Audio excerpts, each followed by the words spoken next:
not sure what Patty did with the coffee thing. Oh, is she here? Yeah. Okay. We said we need to move our car. It's sitting right there. You mind me?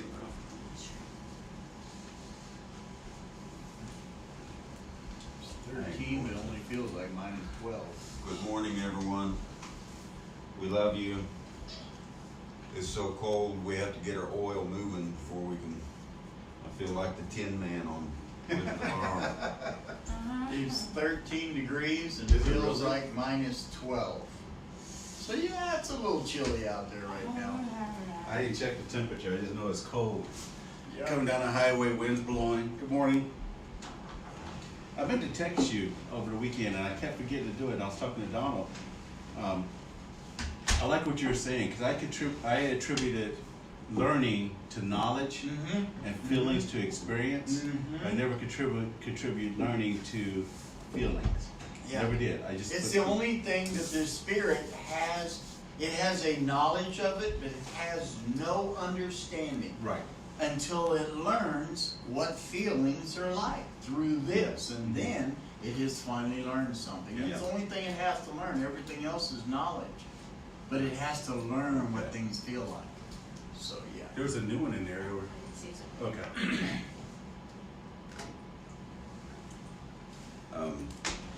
That brings a question up in my mind. Okay. We were talking about it a little bit last night, sitting around eating supper, and I said, okay, so we say the Spirit has a knowledge of everything, but the concept of learning, it gains feeling, emotion, all those things. So my question is, if I learn something, did I know it before I learned it?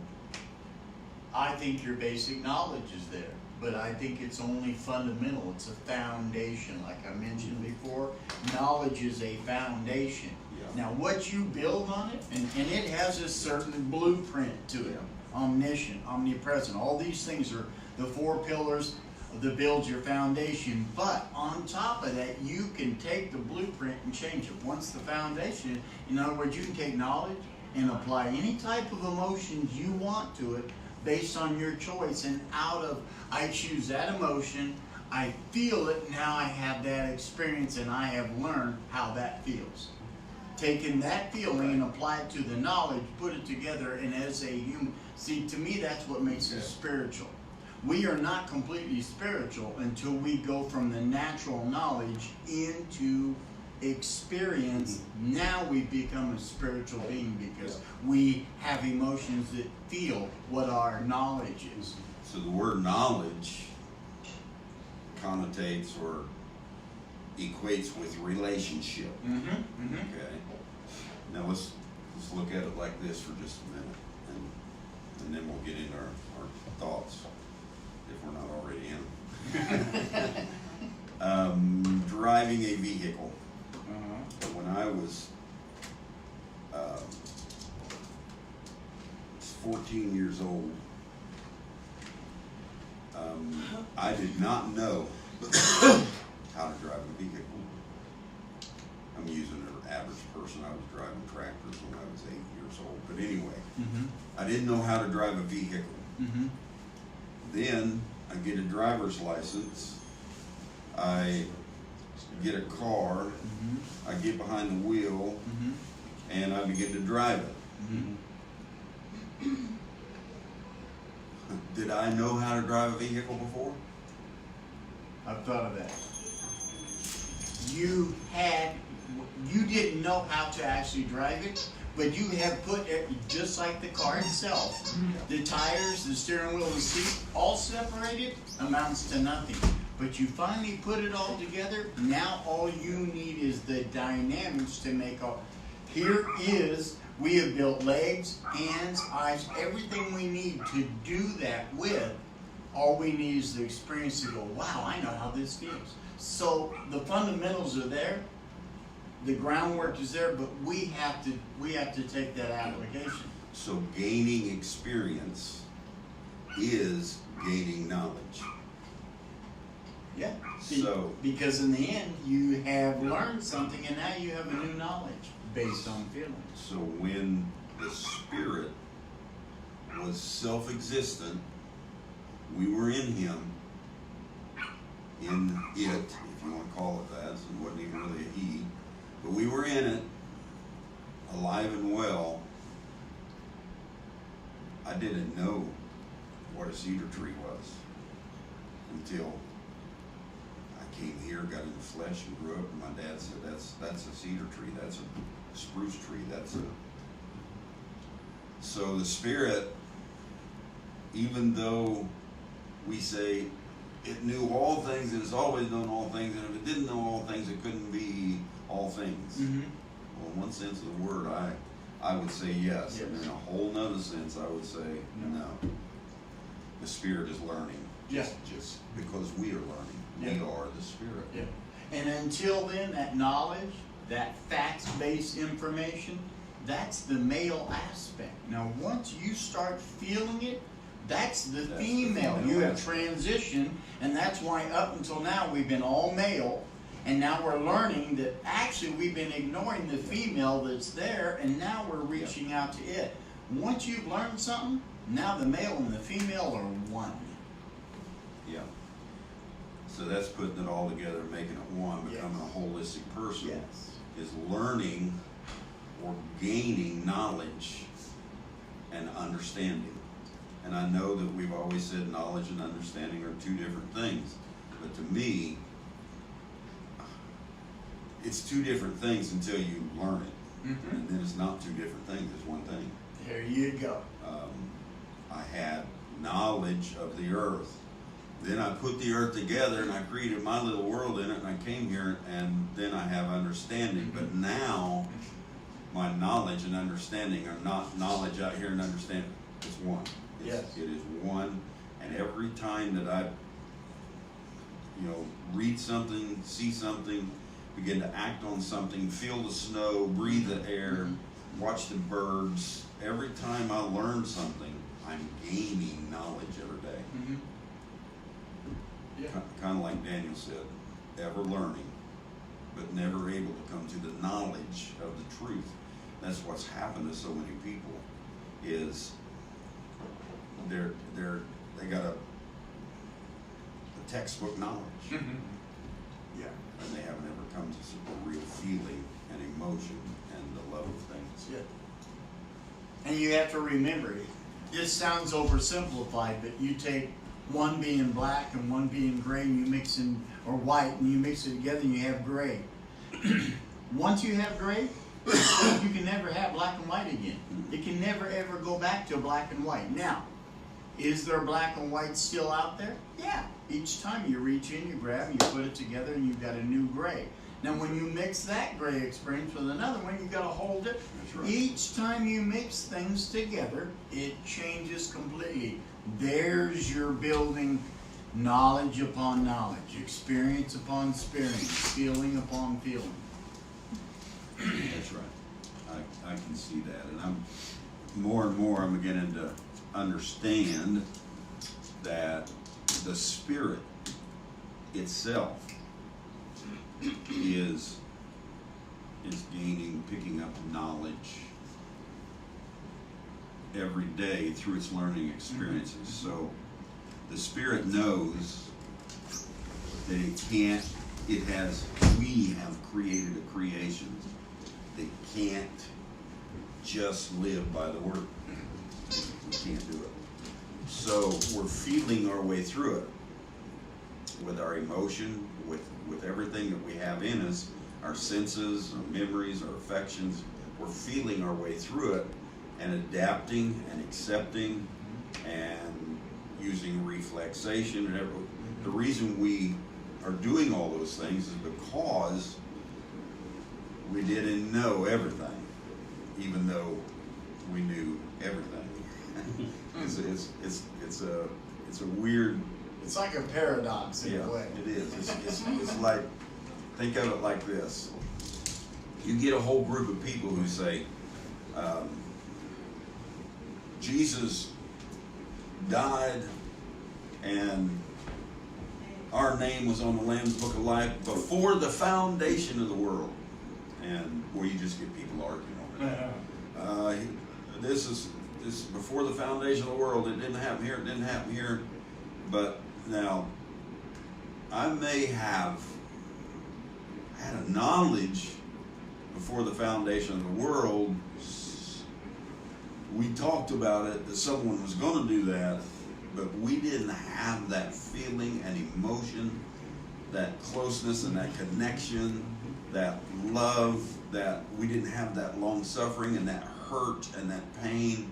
We didn't have any of that until it happened right here. And when it happened right here, we were able to put all of our emotion into it. So it's like one place I can read to you where Brother Branham said, I wasn't saved on any day. Before the foundation of the world, before any day, before anything, I wasn't saved. I'm eternal.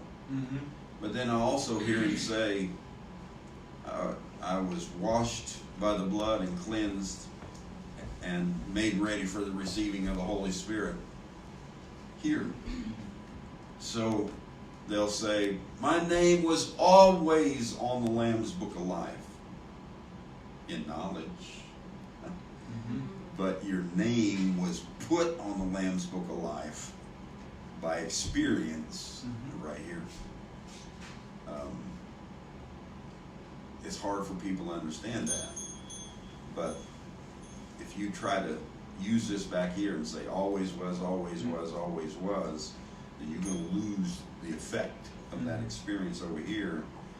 And what he did for you and what you do for others, and being the Savior of the world yourself, you're never going to have the effect. Right. You're never going to have the feeling and the love for it if you just say, no matter what happens, I'm before the world was, and whether this person does this or not doesn't make any difference. Well, that's true. And I'm saying this for a reason before we get into this. We would be sore lacking had we not built our experiences and came through these, and came through them in a way that we had to change things. We had to maneuver things. We had to rethink things because it did or didn't match up to the Word. It on and on and on. And without this tube that we're going through, this thing, we would be sore lacking of love, peace, joy, meekness, goodness, kindness, faith, all those things, interest. If you tell me this coming May on Memorial Day, so and so is going to win the Indianapolis 500, and you tell the whole world, we all know who's going to win the Indianapolis 500. They probably wouldn't go. They'd probably say, well, I've got no interest in that, I already know it. But when you work through the situation, and this person wins 5 other races, and he goes through, and he becomes the driver of the year, and he becomes this and that, and then you go to the Indianapolis 500, and you're saying you're really rooting for this guy, and you're getting the experience of this person in your life. And it's real. It's like me. I hear people talking about LeBron, and I hear them talking about some of these basketball players. And for me, you're just not going to beat Magic Johnson, Larry Bird, because I had their experience. I watched them. I went to their games. I went to Indiana State and watched Larry Bird play. I went to Indianapolis Pacers and watched him coach. I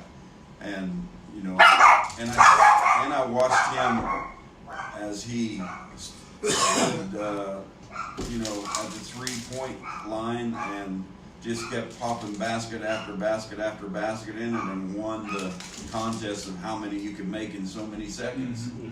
I got a personal relationship with Larry Bird, and if you come along, or with Magic Johnson, I just, even though I think that Larry Bird and Magic Johnson, when they faced one another in the NCAA, there were 4 of the 5 starters on Michigan that went to the pros and played long careers in the pros.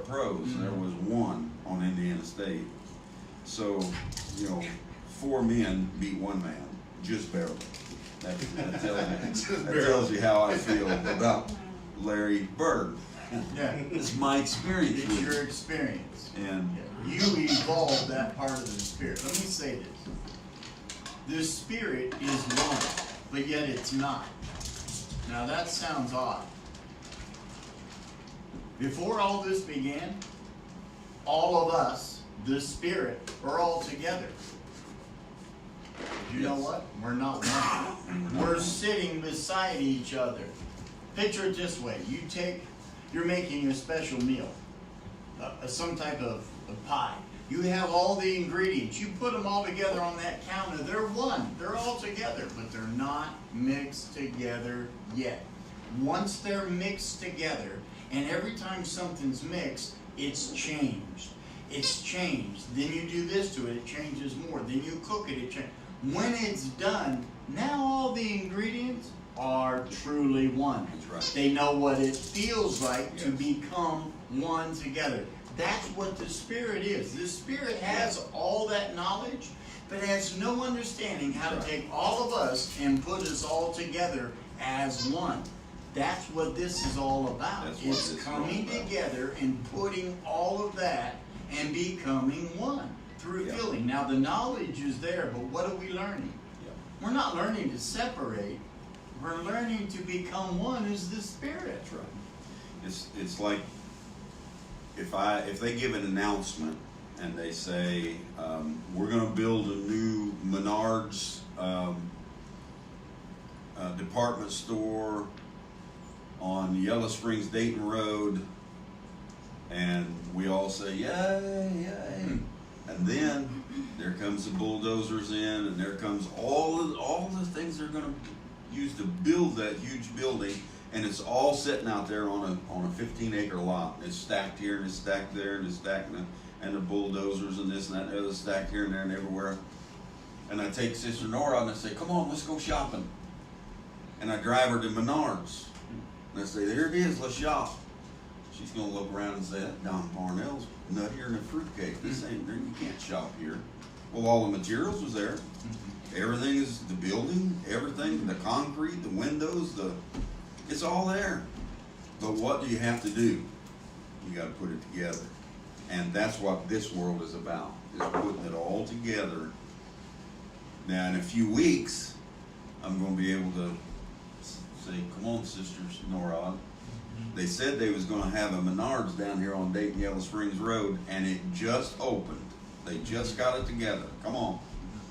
And we're going to go down there, and she's going to be a happy camper walking through there looking at everything because they got it together and made it one. That's our life in our experience here. We get things together and we make it one. I was talking about basketball. If some of you have probably never heard of this guy, but I got to play against him. And I never seen a basketball player like him in my life. He went on to become Indiana's Mr. Basketball. He went to Purdue. He was playing against Lou Alcindor, which Kareem Abdul-Jabbar back then was Lou Alcindor. And he was playing against him in UCLA, and like I said, he beat him. Amazing man. His name was Rick Mount. And I played against him. When that guy, I've got the experience of him. See, when I said Rick Mount, nothing in any of you rose up. You're like, who's that? But I got the experience of playing with that guy. And I'm telling you, when he was on a basketball court and he crossed that 10-second line, you better be on him or that ball was going in the basket. He would average 50 and 60 points a game. He went into the NBA and messed me up within 3 or 4 years and couldn't play anymore. But he was just about, him and the guy on Louisiana team, what was his name? The one that had the crazy socks, he only wore one pair of socks all the time. So Pistol Pete? Pistol Pete Maravich? Pistol Pete Maravich. He and Pete Maravich were two that would have probably all the way through their careers contested over who was going to have the most as far as the greatest stats, the greatest this, the greatest. But Pete Maravich came up with heart trouble and murmurs, and he had to drop out. Rick Mount came up with knee injuries and everything else, and he had to drop out. They were both just amazing. I watched them both play, but I got that experience.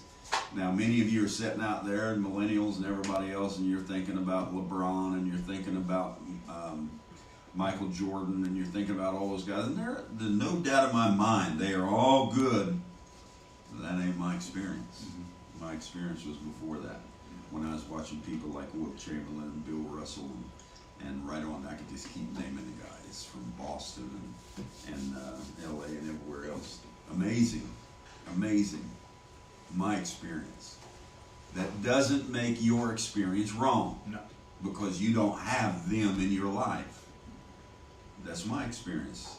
And LeBron or whoever's out there now and they're on top of the world, whether it's baseball or whether it's, you know, that's your experience. But it becomes our experience. Now that you've shared it with us, now it's our experience. That's right. Indirectly, but it is. Yeah. See, I'm starting to see this whole thing. We've had it backwards. We always thought, well, the Spirit was one. We were all one. And then we came here and we separated.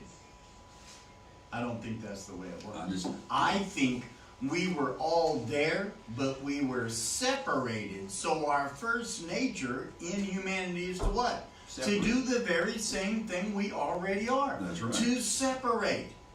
What we are learning is something brand new, and that's how to come together as one. Yes. Because we've been in the same area. I don't know how to define it. We've been one in the sense that we're all there. But we have not one through experience until we come here. Now we take that nature of separation, we apply it, we exhaust it to where, you know what, I'm tired of being separated from these people. Now I feel what it's like to be close to them. I don't ever want to be separated again. And you're drawn in. Now the Spirit has finally understood what it is to be one. And that's its goal. That's it. That's the way I see it now. And what I see is exactly that we in the theophany form, even though we would call that a oneness, it really wasn't. Because we were unknown, we were in darkness. The Spirit came out of darkness, or came out of the theophany, came into humanity, and began to put on the light, or bring to light, or began to take all of those parts and pieces and put it together. Unify them. Yes. Yeah. Good to see you, Sister Noah. Good to be here. Is it a little bit chilly in here?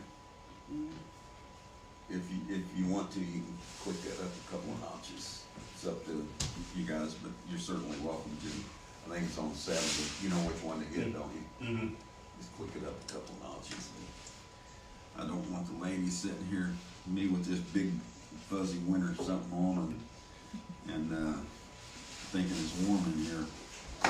It was not. That would be our experience, wouldn't it?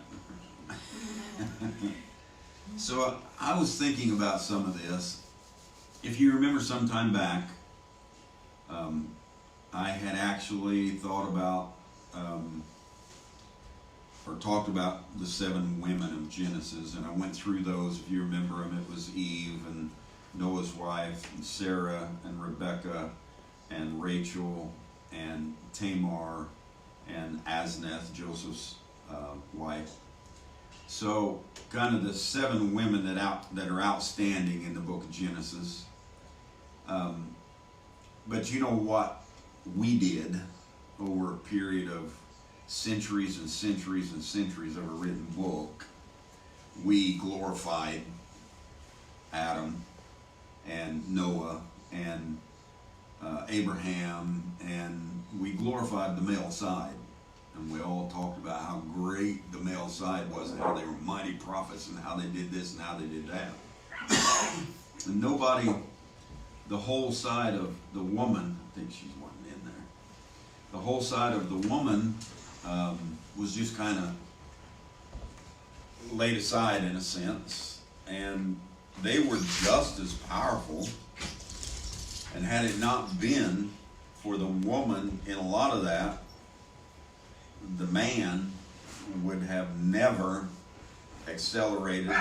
His ministries would have never been proliferated, lifted up, had it not been for the woman there. And now we're coming into a little bit of an understanding, and running right along beside us is that whole, I don't want you to think I'm getting into this, but running parallel right alongside of it as a symbolic is the whole women's lib thing, and freedom of women, and on and on and on. And so I'm talking about I'm talking about one that's molded and made not by the government, not by an organization, any of those, but a real nature of a woman. And so I wanted to go back into that just a little bit today, because a lot of people had written me and say, you talked about those 7 women, and is there anything, if you go back into the book of Genesis and you take your time and you just pull them up and you read about them and you pay attention to what they did, it's a great blessing. It's a great understanding. If you can pick the pattern up of what they represented coming through. They were the women, I call them the women of procreation. There were women before Eve. There were all those things back through the other civilizations, but these women in the book of Genesis were the women of procreation. They moved into bringing all life of humanity, of humans, into the earth through a woman. And so they're kind of, in my mind, they're kind of special. They stand out. And they are a symbol of the nature of a woman throughout history. I wrote this down, and I know you've probably not heard the term. You've heard Alpha and Omega, I'm sure. The beginning and the end, the first and the last. I'm all these things. But I wrote this down. The alpha woman is a character and nature in all of us. Alpha just meaning lead. Like you have an alpha dog, you have an alpha wolf. And everybody looks at the male. He says, that's the alpha dog leading the pack. You know, any dog messes with it. That's the alpha wolf. And I just picked, to me, I just wanted to use this term and say the alpha woman. Because there are. There's alpha and there's beta, and male and female. And the alpha woman is a character, a nature that's in all of us. I'm not talking about one woman and put her out there and say, there's an alpha woman. No, I'm not talking about that today. We're not going there. We're bringing it to oneness. It's a nature in all of us. She, talking about me, this nature in me, she has surrendered herself to be all things in this world of love divine. She surrendered herself to acclimate to the world, to unite the world, to show a love and a peace to the world, show a mother's love to the world, show creation to the world. All of these things, you know, you can talk about man being the creator, all that you want, but if he didn't have the woman's body to bring his creation through, he'd be in trouble. The woman is, this woman's nature is in every one of us. It reaches out with love, it reaches out with peace, it reaches out with discipline. It does all of these things. I think I heard different ministers, including the prophet, back through time. He said, the male doesn't develop any family. It just doesn't do it. The male is the one that's normally out there trying to make sure the family has a place to live. And the female, of course, in this day and age, she has to contribute or you're in trouble just about. But the male was that one that was out there. And then the female was developing the family, the children, and every one of them as she come up, she, you know, she took care of everything. Her position in the family was way beyond that position of the male, as far as nurture and care and love and oneness and all those things. So I think in Proverbs 30 or 31, somewhere in there, Solomon writes a little bit about this virtuous woman. And he really goes in, if you want to read the chapter, it's all about this woman, and it says that, you know, she has so much about her, and I won't go into all of it, but so much beauty, so much character. She has all these things. And then it turns around and says, and the male sits in the gate of the city, and he lifts her up for the things that she is. So this, to me, when I was growing up, that was kind of a character that I looked at, and I said, there's real character of oneness. That woman has the gift to bring a family into existence, to love it and nurture it and bring it up to start another. And the male really is the one who just sits in the gate and talks about how great she is. You know, we kind of thought it was the other way around for you. The woman ought to lift the man up. The woman ought to do this. The woman ought to do that. She ought to pay attention to the man. She ought to lift the man up. She ought to help the man in every way. It's all true, but we looked at it in a way that the man was superior. When every place in the Bible where I see it talking about the male and female working together, it's the male that's supposed to cleave to the female and leave his mother and father. It's the male that sits in the gate of the city and lifts his wife up as the great one that has developed him, developed his family, made him into a reputable person, all these things. So what I'm saying is this: there's an alpha woman, there is a lead woman, there's a woman who takes the lead, but sometimes we want to put that down. I'm not talking about the government, I'm not talking about liberals, and I'm not talking about all that stuff. I'm talking about a real woman that knows who she is, knows how to direct things, knows how to walk in it, knows how to correct her children, knows how to bring them up, and she is proud what she did because they are wonderful people, a wonderful family. And her husband worked together, and in the places he couldn't get things done, she did. And in the places she had a rough time, he was there to handle it. That is a real woman. The alpha woman is a character, a nature in all of us. She has surrendered herself to be all things in the world of love divine. She is a creator that has broken down the middle wall of partition and enjoined herself with her other self, the alpha male. The alpha male would have never broke that down. Why? He's too busy trying to, I don't mean this in the wrong way, but your ego's so horrible, you're too busy trying to be somebody just a little higher than the one you're living with. Because you think you got to be the leader when you're doing that to yourself inside too. You've got something inside you, and that that's inside you is I think somebody's out there. That that's inside you is an alpha, and it is something in you that is a leader, but we don't know how to use it because of our tradition.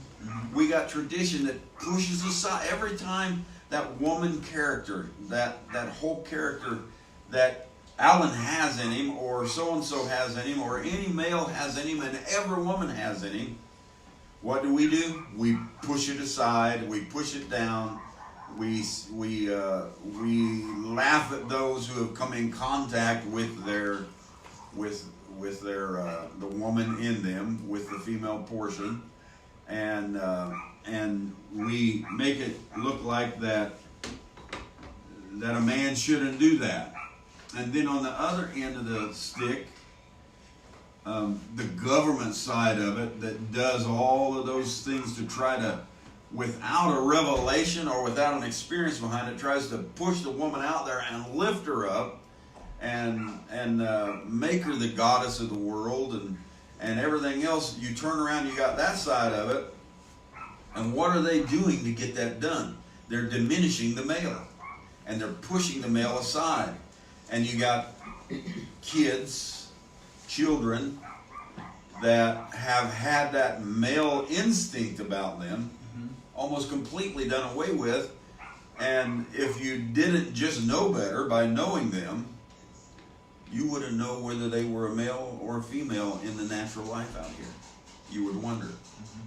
And so the government side of intellectualism has pushed this to where they diminish the male and lifted up the female. And I'm sitting here this morning saying that the male and female are attributes, they're institutes, they're things in you that both of them need to be lifted and brought out and used on a daily basis for us to do what we want to do and understand one another in a greater way, and to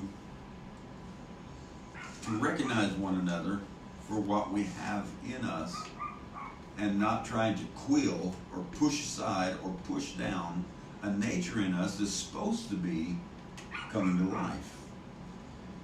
The male and the female supposed to be coming to life together, coming to 100%, and 100% is not 50-50. It's 100-100, and you come together as one. So I kind of termed this the alpha woman, and I went back and I looked at Genesis. We did that. I won't go through all that again. But the alpha woman of Genesis, which were alpha women of Genesis, which were Eve and Noah's wife, Sarah, Rebecca, Rachel, Tamar, and Azneth. And these 7 women kind of were the ones that molded and made the book of Genesis. Oh, you'll go back and you'll say, Abraham stood on the promise, and Abraham did this and that, and by faith Abraham, and Jacob was the founder of Israel, and preachers get up and they pound it and they show all that male pattern and everything else, and all of the different things that they're doing, and this whole female attribute just kind of gets pushed aside. And so what do? We develop it in a very diminished, small way, and we say, oh, that's inferior. But I think about Moses' wife. Moses had his child Gershom, and Moses didn't do what the Spirit of the Lord was telling him to do. He didn't circumcise his child. He told all the rest of Israel, circumcise your children. But when Moses had his child, he didn't circumcise him. And Zipporah, which was Moses' wife, she knew, the scripture said that the Spirit of the Lord was angry with Moses to kill him. Who knew that? Moses was too busy to know it. Moses was too big to know it. Moses was too proliferated and lifted up to know it. Moses was the great God of the day.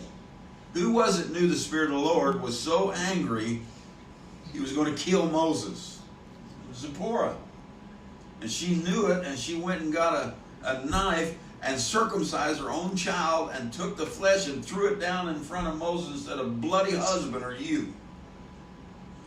You are not doing and developing the way that you should among us, and you're holding the rest of us down. And that's really what she was saying to him.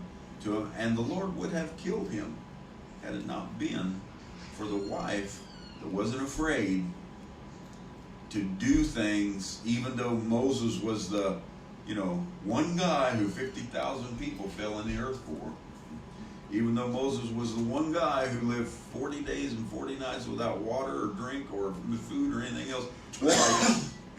Even though Moses was the one guy who had the pillar of fire behind him and all the plagues, this woman Zipporah was not afraid to step up in front of his face and throw that bloody flesh down in front of him and say, "You're not doing what you're supposed to do."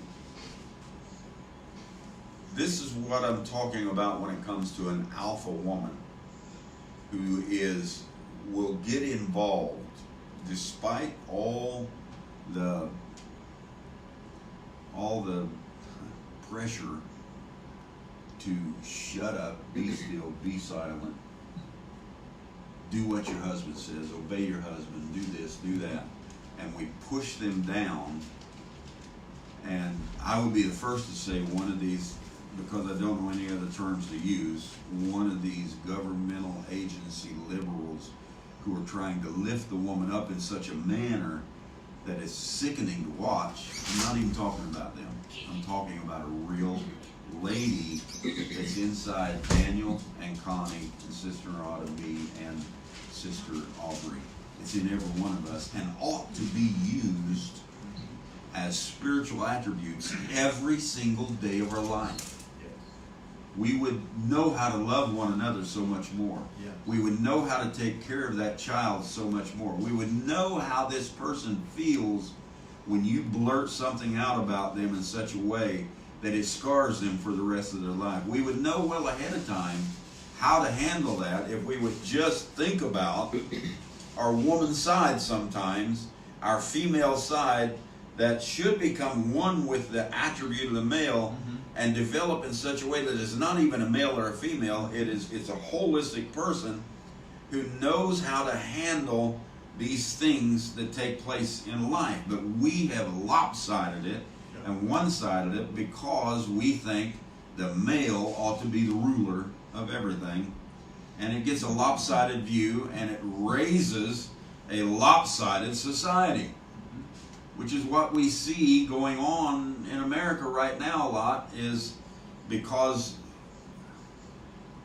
we lifted the female attribute up in a worship, in a sexual way, in all of those ways, instead of realizing what a real, strong, lovely woman, female, really is. So the alpha women were the procreation, and kind of showed us that without the male attribute, without the woman, just wouldn't have amounted to much. Abraham and Sarah take Sarah away. Isaac and Rebekah take Rebekah away. Jacob and Rachel, Leah, those ladies, take them away. What is he? And when we can recognize that in our lives, I wrote down 7 admirable reasons why alpha women fight for what they deserve in life. We don't like to hear that. I wrote it down that way because people don't like to hear it. A woman fighting. A woman ought to be submissive. A woman ought to be loving. A woman ought to be this and that. I will agree with you 100%. And the moment that any person takes this message that we are trying to break open in this day and tries to lift up a male in such a way as for him to be the superior and in all ways, and the spirit, and the male does this, and to do that is just not fitting, and you'll never acclimate to what you need to be in this message. And on the other hand, to take the woman's spirit and lift it up and try to mirror this government stuff, and try to mirror this liberal movement and the woman's movement and the freedom women, and to try to mirror all that and say, this is what a woman ought to be. You're just diminishing yourself. You are taking what is one of the most beautiful things that ever set foot in the face of the earth, and you're just scarring it terribly by doing those things. They're making it inferior. That's right. Because you have to understand, only in the separated male and female are they inferior. Understand that. As long as male and female are separate, they're inferior natures. So what's the whole point? The hierarchy is already sitting there. How do you destroy the hierarchy? You take the male nature and you take the female nature, you mix them together. Now there's no more they have become something brand new without hierarchy, That's right. without superior and inferior. They have become the all in all. Yes. The alpha woman will overcome every challenge that was meant to crush her. I've watched them. I was in HR for 35 years. I was in factories in management for almost 45 years. I watched these things, and I would see what should have crushed women in the natural, if you're talking about the physical body. And they stepped up to the plate just as much as anyone else through troubles, trials, problems, everything else. They had a different nature about them. Maybe they cried all the way through it. Maybe they worried all the way through it. Maybe whatever, but they came through what was supposed to crush them and stepped out on the other side a greater person. You take the male, he sulks. If he's going through a horrible thing, if he's not a real driven person, he just kind of sulks and says, "Woe me, why is all this happening? Why is this and that?" And he develops a character of annoyance, and you don't even want to be around it after a while. You just hear too much of it. But a real male character will settle in, and you may not see him cry. That's just him. You may not see him worry. But when he's sitting there without an expression on his face, and he's sitting there for a longest time, and he's acting like he's reading a book, or he's doing this or he's doing that, I'm telling you, things are going through the male mind. He's trying his best to make it through what this next bill is going to be, what this next thing is going to be, what this next sickness is going to be, he's all the time thinking of how to make it through. And what we have to do is begin to pull together the male and female so that we can work together as one, not only in the physical, but in each one of us individually. Dig into that female side. She will make you, test you, lead you, and help you along the way. And every one of us have that she in us. And so we have, a lot of times in HR, you'll see that when they're talking about systems and everything else, they would have she/he. And so I begin to put it a different way in the corporation. I put S/HE. And they said, for some reason, why did you do this? It's supposed to be she, he. And I said, they're one, S/HE. And you're wanting to make a difference between the male and the female, so I put a slash there. But if it were me, I'd just take the slash out and put she, and that is her and him. Mm-hmm. You can't do that. You know why I couldn't do it? Because then the he wasn't so dominant. Mm-hmm. The he wasn't so, everybody said he, the guy, the superior one. But I got to where the whole corporation, I got them to where every manual and everything that we use, they had S/HE instead of she/he. So you say, well, what does that do? It builds a whole different character on the floor. It builds a whole different character to where that it puts a feeling and a bond of uniting rather than this one and this one. It brings them closer together. The alpha women overcome every challenge that was meant to crush them. They are not afraid to fight for what they believe in.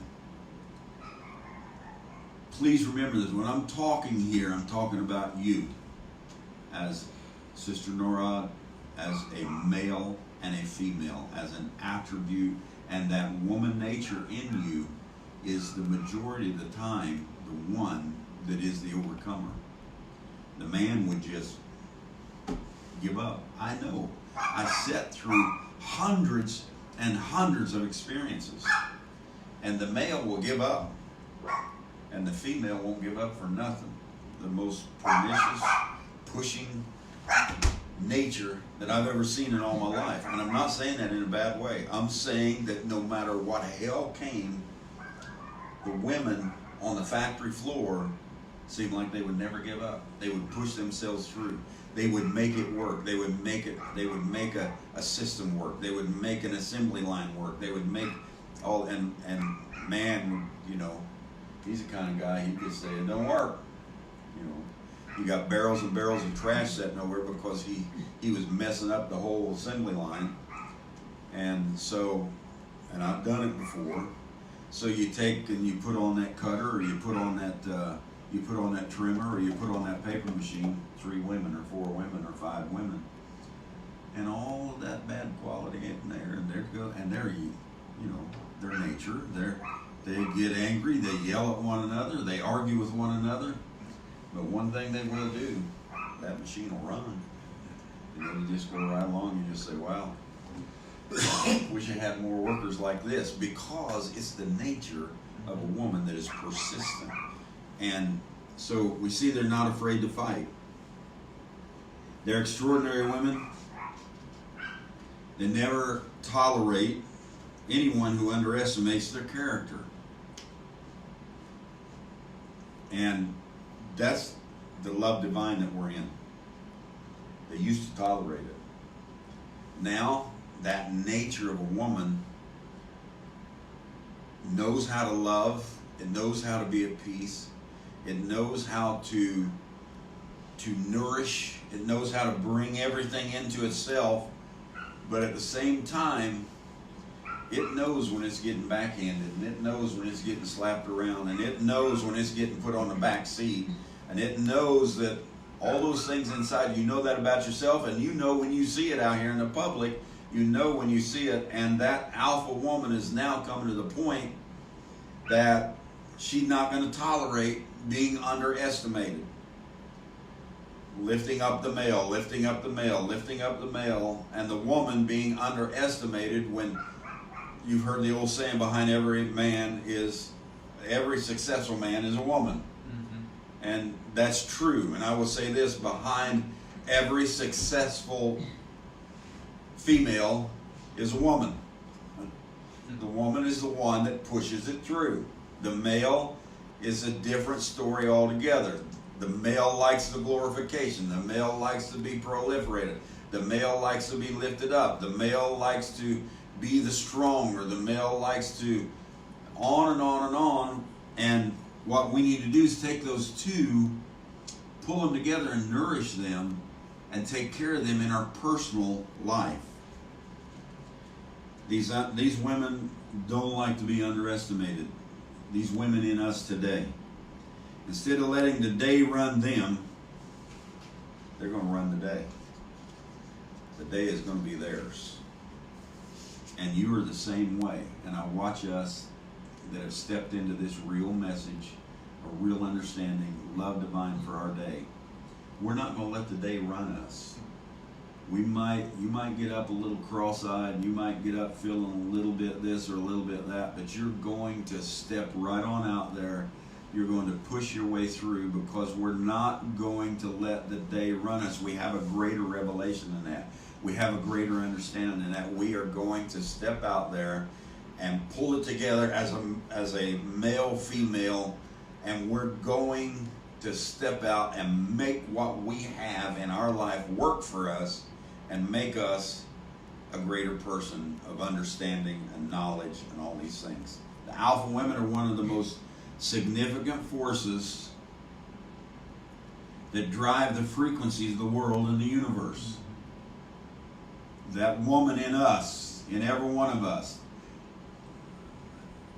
The reason this is going on today is the way Brother Daniel said it right here at the start. We were back there, but we were not one.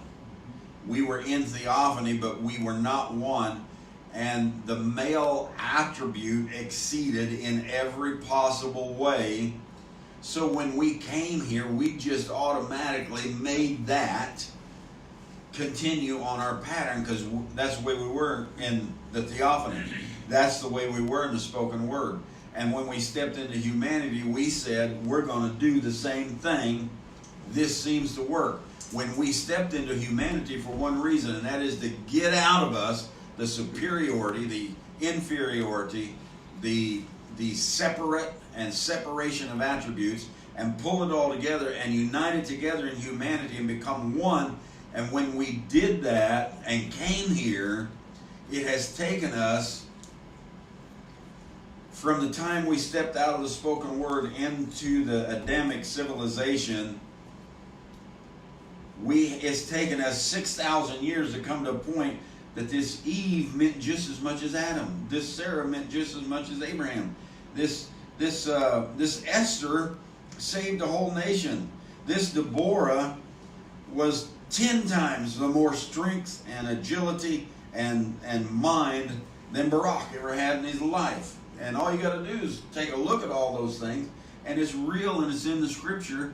And what we do is we say a woman shouldn't be this, a woman shouldn't be that, but it's in the scripture. One person he wrote, he said, any woman, and this was wrote on Facebook to my wall, any woman that would wear a pair of pants is not a Christian. That's the way he wrote it, straightforward. And he wrote it. And so I thought, okay, let's see. He has a prophet. And that prophet's name is William Branham. So I looked up where William Branham talked about Joan of Arc. He said, strong Christian woman. He said she led a whole nation to victory. Had it not been for Joan of Arc, defeat would have came and they would have been under submission to another nation. Joan of Arc was a great woman. And you know what Brother Branham said in one of those quotes? He said, I know what I say a lot of times about a woman's apparel, but he said Joan of Arc wore a pair of pants all her life. Brother Branham turns around and preaches about not doing that. Now for me, I would say to you ladies, I'm not telling you what to wear. You wear what you want to wear. Some people say, Don Parnell went back. I'm preaching what I always preach. Be modest, be holy, be pure. Every single one of you, man, woman, we all have this woman and male in us. We all have it in us, and you need to operate it and be a modest person, be a good person, be a holy person that listens to what's on the inside of you and doesn't rebel against it, and come out in a manner of real, true holiness that listens to the Spirit on the inside of you. So this is what I'm saying is we put a tag on somebody and we say they can't be a whatever, good woman, they can't be a Christian, they can't be a this, they can't be a that, because, and then there's some kind of tag. Well, what I have done is just removed all those tags and said, you know what, Joan of Arc was a good woman, even though she may have been a little different. And right today, those men in Africa that are wearing dresses, and that's what they are, I don't care what you call it. You can say it's a smock, it's this. Those men wearing dresses are good men. And those Scottish that wore their dresses, they were good men. And it's a spirit behind it that proliferates and comes up with all kinds of different things, governmental things and everything else, that pushes something out there that is not really what the Spirit is trying to flow with and trying to become. But we all have this male-female in us. Matthew, the 1st chapter, And maybe I'll turn over there and read just a little bit of it. And then I'll come back to my notes. And as we read it,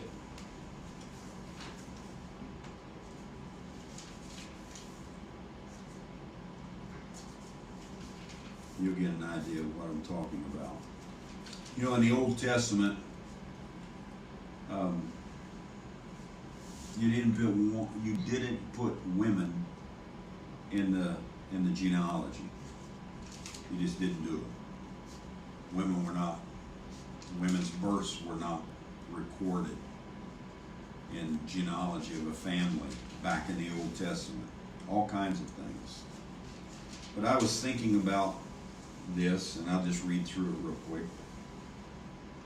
The book of genealogy of Jesus Christ, the son of David, the son of Abraham. To Abraham was born Isaac, and to Isaac Jacob, and to Jacob Judah and his brothers. And to Judah were born Perez and Zerah by Tamar.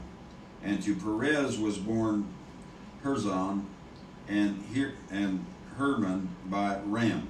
And to Ram was born Aminadab, and Aminadab Nashron, and to Nashron Salmon. And to Salmon was born Boaz by Rahab. And to Boaz was born Obed by Ruth. And to Obed was Jesse. And to Jesse was born David the king. And to David was born Solomon by her who had been the wife of Uriah. So it goes through, and this genealogy is just mentioning women all the way through here. What women done? Now you go back through here. You go back through here, all you Bible absoluters, and you show me where that ever happened before, anywhere. But as you enter into the New Testament, you begin to see some men with a little bit of vision about them to begin to lift that woman's nature up and say, you know what? Over here in this chapter of Matthew 1 and 3, and Judah had twins by Tamar, and you read that, and you're just kind of skipping on through. You're not thinking, unless you take the time to stop and really take a good look at it and say, oh my goodness, there's a woman mentioned in the genealogy of Israel, in the genealogy of the book of the genealogy of Jesus Christ.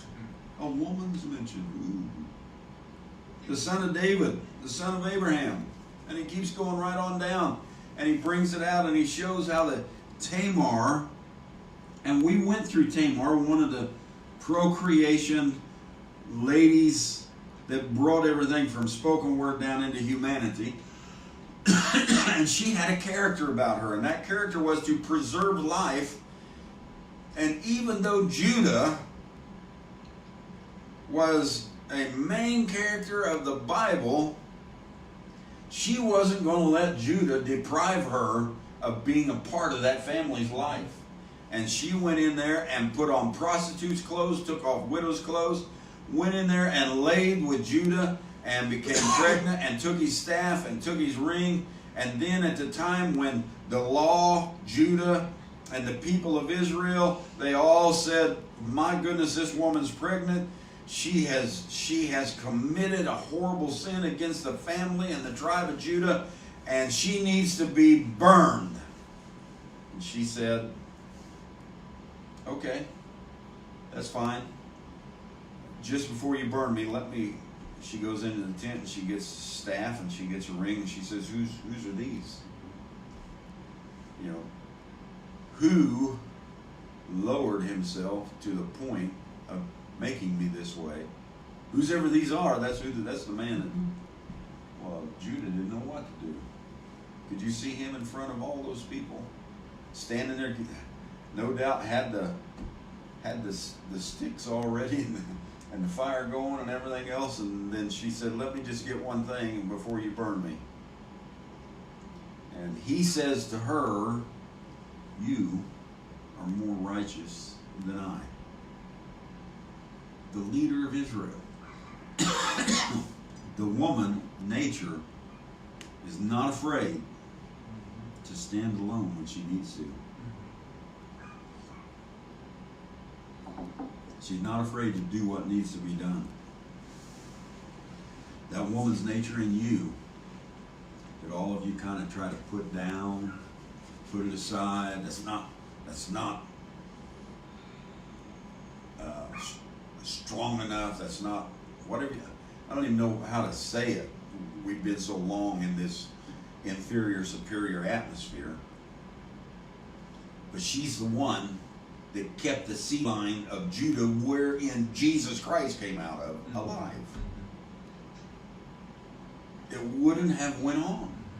But she kept it alive by going in and committing, quote, prostitution with her father-in-law to bring forth these twins. And we think of the woman, we look at Revelations 17 and 18, we think of this kind of one, this Tamar was that whore in Revelations 17 and 18. Well, she may have had all the attributes of that whore in her, but she wasn't a whore. She was a wonderful woman who was preserving life and bringing on Jesus Christ into the earth. And our little mind and our little eyes see a whole lot different than the way the Spirit sees sometimes. And then in that 5th verse, Salmon was the father of Boaz. How many knows who Boaz was? You've read the book of Ruth. Salmon was the father of Boaz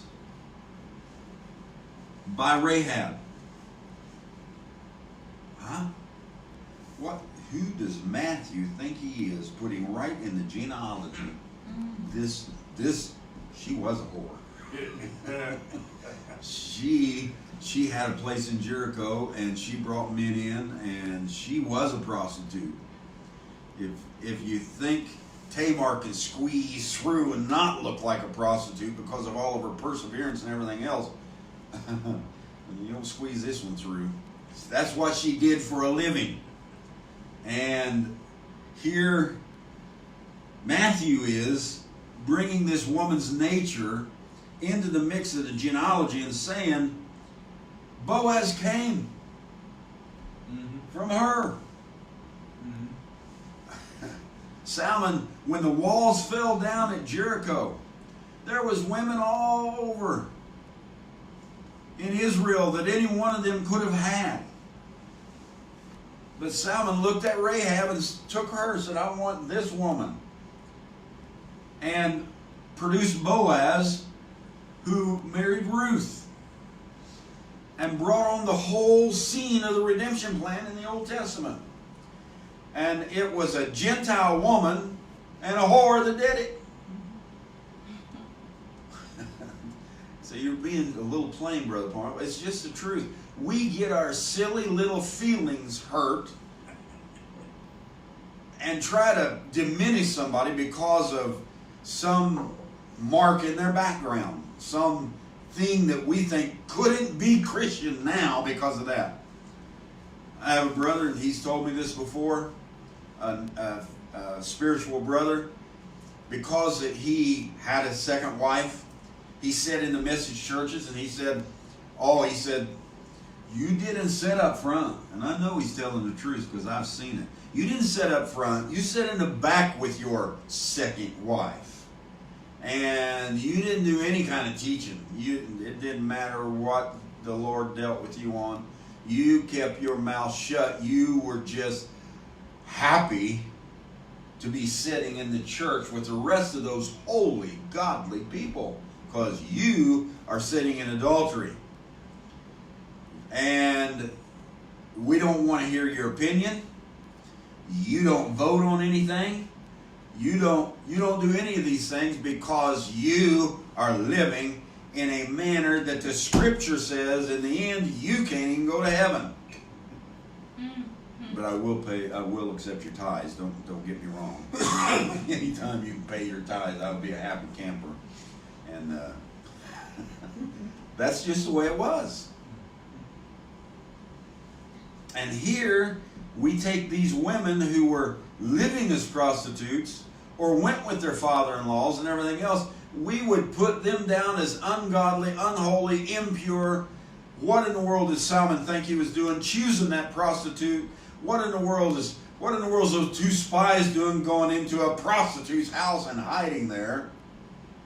You know, everybody said, we know what went on all night there while they were hiding. Yeah, whatever. We know what went on with Mary and Martha and Jesus hiding there and everything else. We know all those things. No, you don't. It's because of your discrimination and your racism and your prejudice and your against gender and everything else. That's why you think up those things that might have went on, and you make those real instead of looking at the real thing like Matthew did and saying, these women, this nature of the woman has a lot to do with the very survival of the genealogy of Jesus Christ. Mm-hmm. And we're too busy trying to figure out who's going to sit on the throne in the end. Who can live the most holy? Who can do this? Who can do that?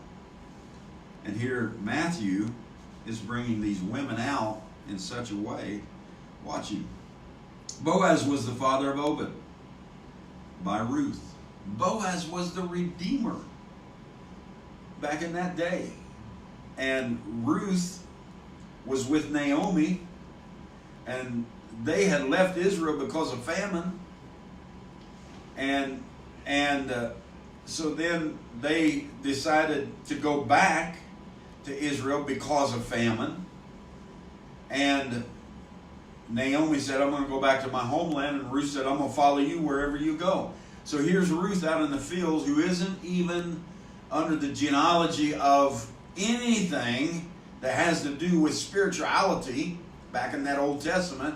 And here she is in the field, and Boaz begins to take a liking to her and begins to give her actual blessings through her receiving greater things and receiving more of the wheat and more of this and more of that. And Boaz was blessing her in every way until one day Naomi, the Old Testament, saw how that in the New Testament the character of women had so totally changed from those Old Testament ways, and that submission and all that pushing her around and subdivision and inferiority had changed so much.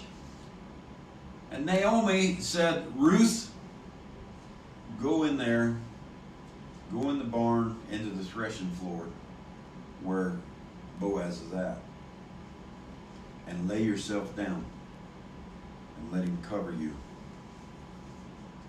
Oh, you know what we would have said? She's telling her to commit whoredom. She's telling her to commit prostitution. She's telling her to go have sex without marriage. She's telling her, now listen to me. I have my traditions and I have my ways, and I think a woman ought to be an example.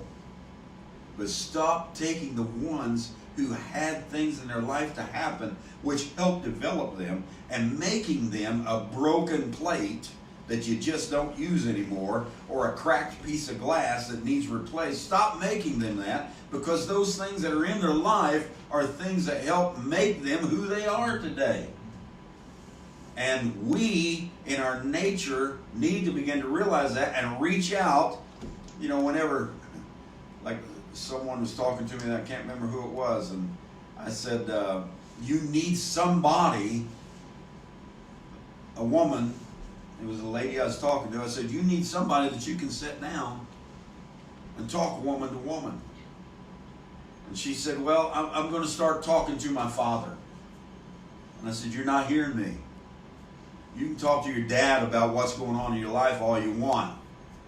And I'm telling you, that male figure is not going to have the feeling that a lady that would sit down and you and her discuss and bring things out and develop what's needed for you and help you get through these things. You need that woman's nature to help you in your woman's nature. But we're too busy thinking that the male has to do it all, even in herself. You know, I was thinking about so many times, me as a male, I try to push my male on somebody else. And I do that to myself too. When the woman is in here crying, wanting to express, having something more to bring out than just the male attribute.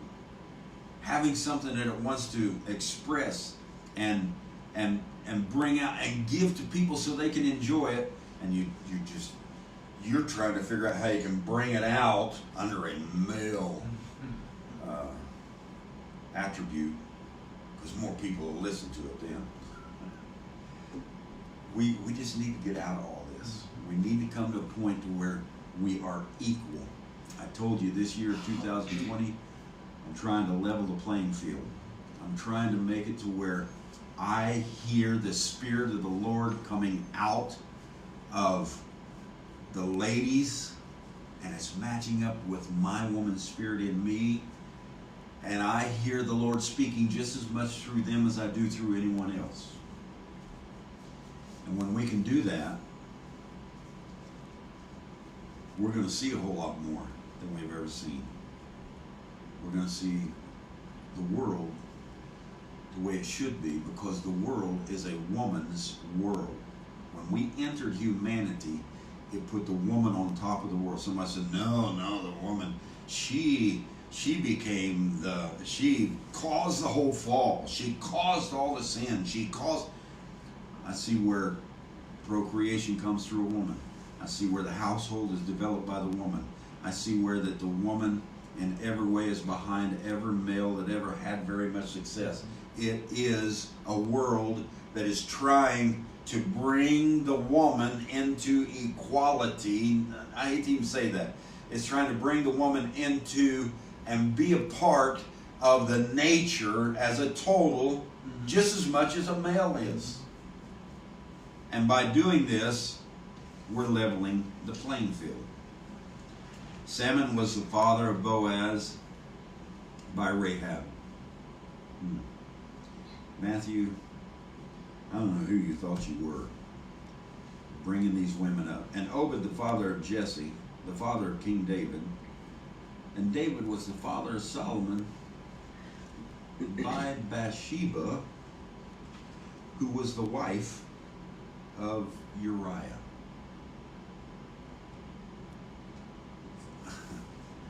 The union of the union of David and Bathsheba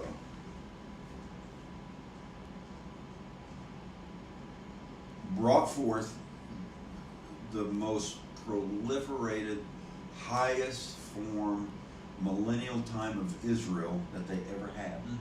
Solomon brought forth a kingdom that was beyond David's or anyone else's back through history or forward in history. Brought forth a kingdom until when Jesus came on the scene, he finally said, which nobody could say before him, a greater than Solomon is here. And the union between David and Bathsheba brought this forth. But before that union came, David took Bathsheba in and was with her, and she became pregnant with child. And David goes to his captain Joab and says, hey, I want you to, you're out here, you're in battle, but I want you to take Uriah off the battlefield. He needs a vacation. He needs to come back home. He needs to go in. He needs to spend a little time with his wife. So Joab goes and gets Uriah, because David had got his wife pregnant. So Joab goes and gets Uriah. He brings Uriah home, And he says, wants you to be with your wife for a few days. Just take a rest. You've done many great things. And Uriah says, something ain't right here. You know, there's many, there are many men and women out there who have done just as great as me. And why is this happening? And Uriah would not go into the house with his wife and slept on the doorstep for all of Israel to see. Now David's got a real problem. He not only got his wife pregnant, he's going to know that somebody did because he didn't go in with her. He goes back to battle. And a little while later, David says, hey, Joab, do me a favor. And Joab and David conspired together and said, when the battle's hot, Joab, pull all of your men back. Leave Uriah out there by himself and let the enemy kill him. And they did that. Now, that's horrible. We call David a prophet. Abraham, you know, gave his wife away. You say, Brother Parnell, why are you mentioning anything? Because I'm telling you that the female attribute, I don't care.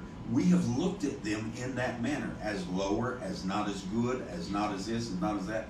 And I have treated my female that way, as lower, as not as good. Shut up.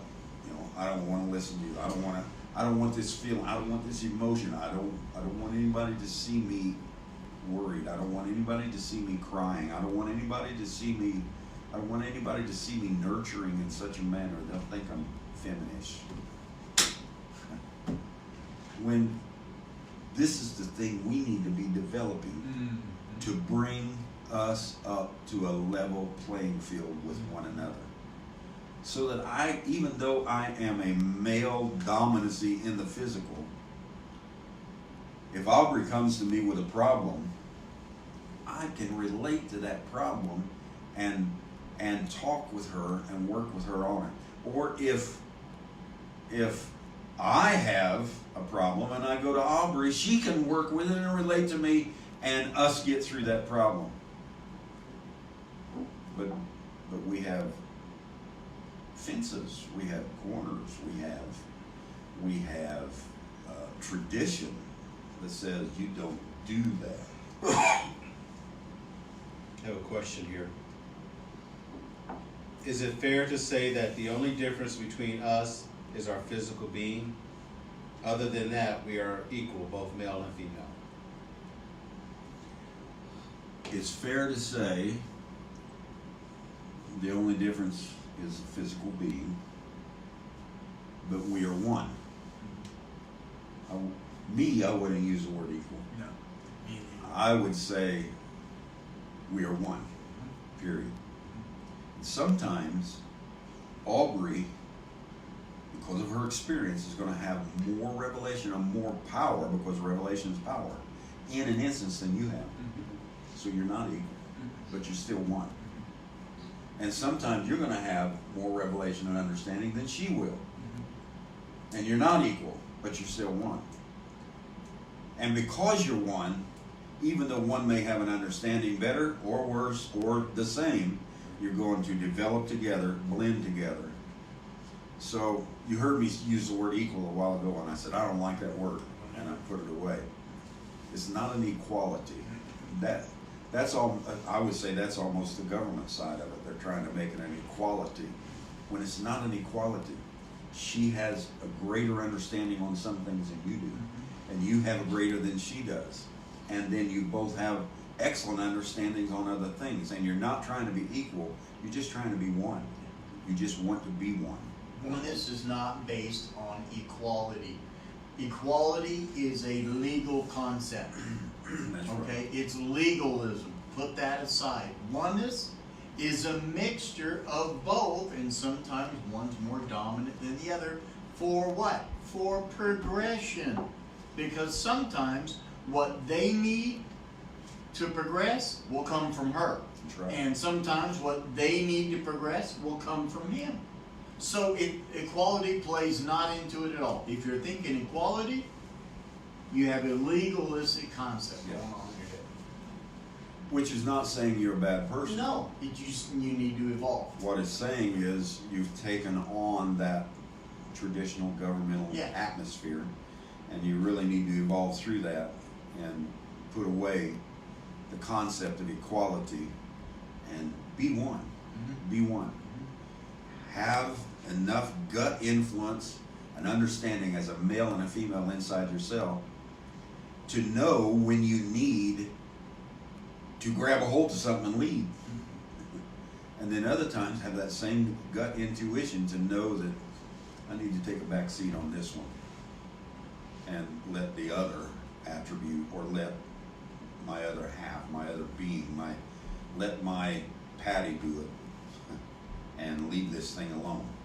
Because she has a greater quality, not equality, but a greater quality of understanding through her experiences than I do. Mm-hmm. So it's oneness. Mm-hmm. It's just oneness. That's what it's about. And he nailed it right there. The word equality is a derivative of quality. And through legalism, you can think, well, the only thing something can be equally qualified to be equal is through legalism. You have to enforce it. That's the only way it can be equal. No. Equal, even though it comes from quality, sometimes one will lead the other, and sometimes one will follow the other. Yeah. I mean, to show you that in some instances, you will not and cannot be equal.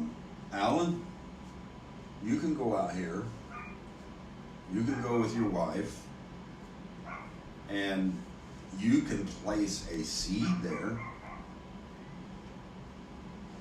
but the woman, she is going to develop, incubate, take care of that seed, nourish it, bring it along, and bring it into the earth, and she is going to be the creator. And I can't do that.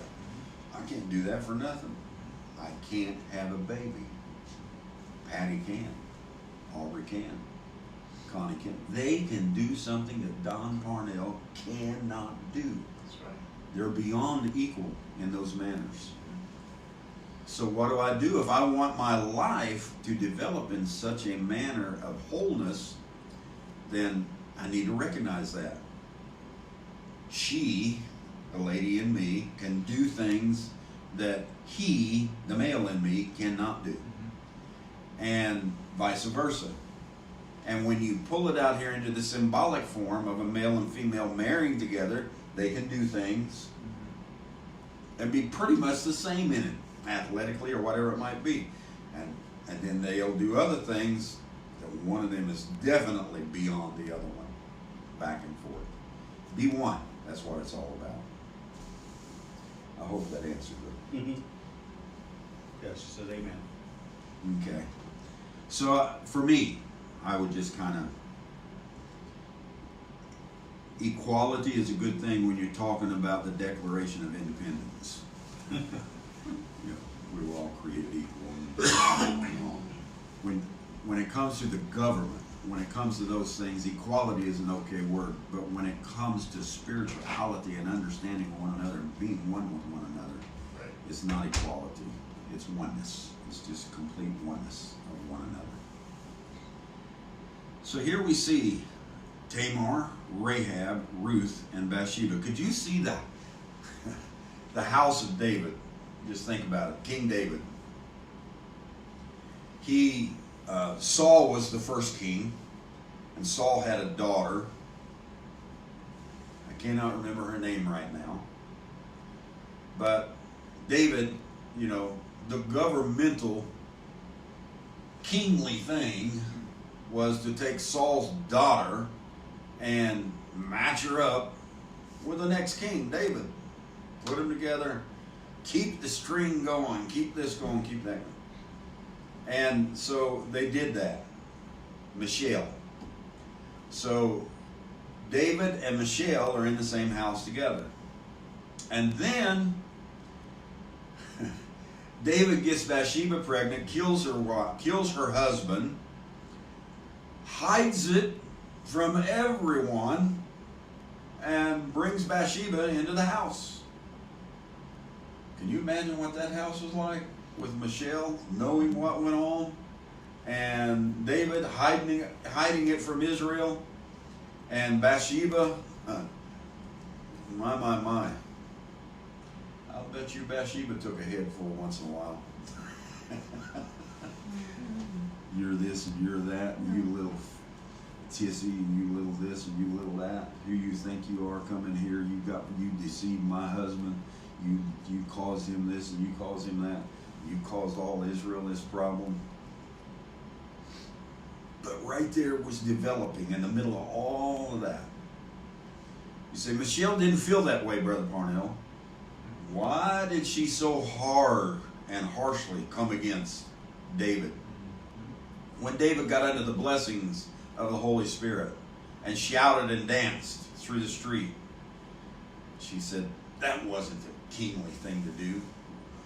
There was some pretty harsh conversations coming up to that point, to where she finally just had it out. Said, that wasn't a kingly thing to do. You know better than doing those things. Go out there and dance like you did and cast your clothes off and everything else in front of Israel. And the Holy Spirit said, that's it.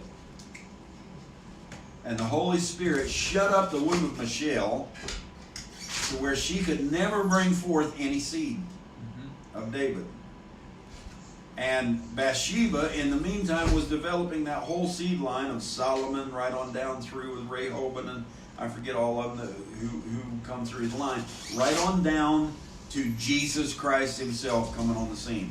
So you've seen all these things happening, and it's a matter of the woman becoming extremely involved in the very character of the houses and the very atmosphere of Israel. The woman having just as much to do with the development as the male did. And so we have these traits of the alpha woman that make them outstanding.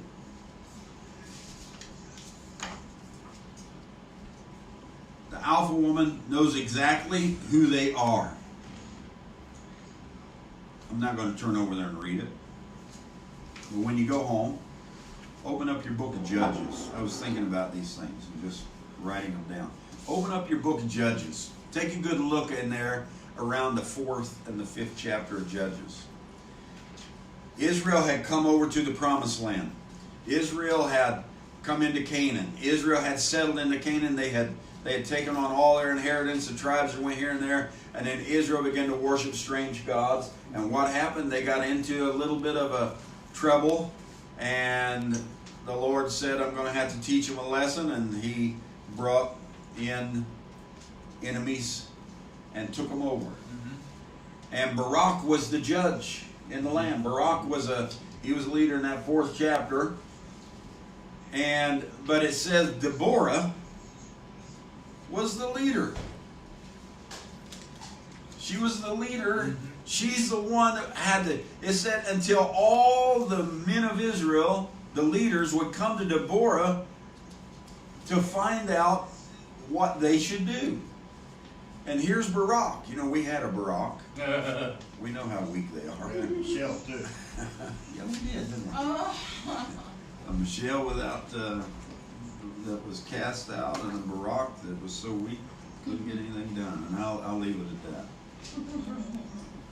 So Deborah was a woman in Israel who they all came to. And so Deborah goes to Barak.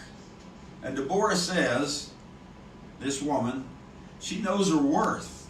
She knows that what she has in her is of the Lord. And she knows that she's a prophetess. And she knows that her discernment of Israel is so far beyond Barak that if she wants Israel to succeed, she's going to have to tell Barak what to do because he's just allowing the enemy to walk right over top of him. So you have a weak male and a female that is an alpha woman knows how to stand up. She knows their worth. It's what makes them invincible. Deborah, they're completely self-aware. Alpha women know who they are and what they want from life. A strong woman will never hesitate to fight for what she deserves or for those things that she loves. If you want to get on the bad side of a hailstorm, just get on the side of a woman by going against the things she loves, the sons, the daughters, and everything else, the husband. You'll find a side that she might be that sweet little thing, but you get on the bad side, hell hath no fury. And that's good. That is the character of a woman. She knows her worth. She's very strong. She fights for what she deserves. She's confident and fearless in the face of any challenge that life brings her. That's the way Deborah was. And when Deborah seen because of their tradition of a male and a female, that she was not going to be able to do what needed to be done as a prophetess and a leader and an attribute showing up for Israel that needed to be in the lead, she goes to she goes to Barak privately and says, I tell you what I'm going to do for you. You're not going to get the glory of it, and I'm not either. Someone else is going to raise up and get the glory, but I'm going to tell you what I'm going to do for you. I'm going to call out Sisera, the enemy, the great captain of the other army, with the 900 iron chariots, with the army like you wouldn't believe. I am going to confront him. She said, that's not what a female's supposed to. A female, when she gets into a position that she's protecting her own, that nature in you will do anything it has to do to protect. That's love divine. She says, I'm going to call Sisera out. I'm going to get him to come out and do battle. And he's not going to be expecting you to do anything. And Barak, I'm going to tell you what you do. Here's a woman's nature telling a mighty king of Israel exactly what he needs to do. And she says, when I call him out and his armies come out, and they're out there in the valley in the field and they're all by themselves because he's angry at me, this is what you do. And she told him how to proceed and come down on him, and he'll win the battle, but you'll not kill Sisera. That will happen through another hand, because you have been the weak one, and you won't raise up and do what you're supposed to do. So Deborah does exactly that. She gets Sisera, the mighty army of, I forget who it was, but I think it was the Midianites. But she gets him to come out. And he comes out with all these 900 chariots and everything else. He's made himself vulnerable because he got angry at this woman. And she says, it's your time, Barak. I've got him out here. And Barak is so weak, he almost doesn't even do what the woman says to do. And she has to force the issue, get him to move, and Barak and his armies moved into the field, routed Sisera and his army, killed them all off, and Sisera went on the run. Because of Barak's weakness, the Spirit wasn't going, that wasn't the flow of the Spirit. The flow of the Spirit was for a woman and her character to raise up in that day, and it's Deborah. And Sisera runs and hides, and he hides in a woman in a tent by the name of Jael, Jael, Jael. She sees him, and she calls him. And she says, I know who you are. Come into my tent. I'm with you. She's making him feel like he's safe. And she brings him into the tent. She gives him some warm milk. It says he drank the milk and he became sleepy. And he fell asleep there in her arms. Everybody on the outside of the tent said, what's going on in there?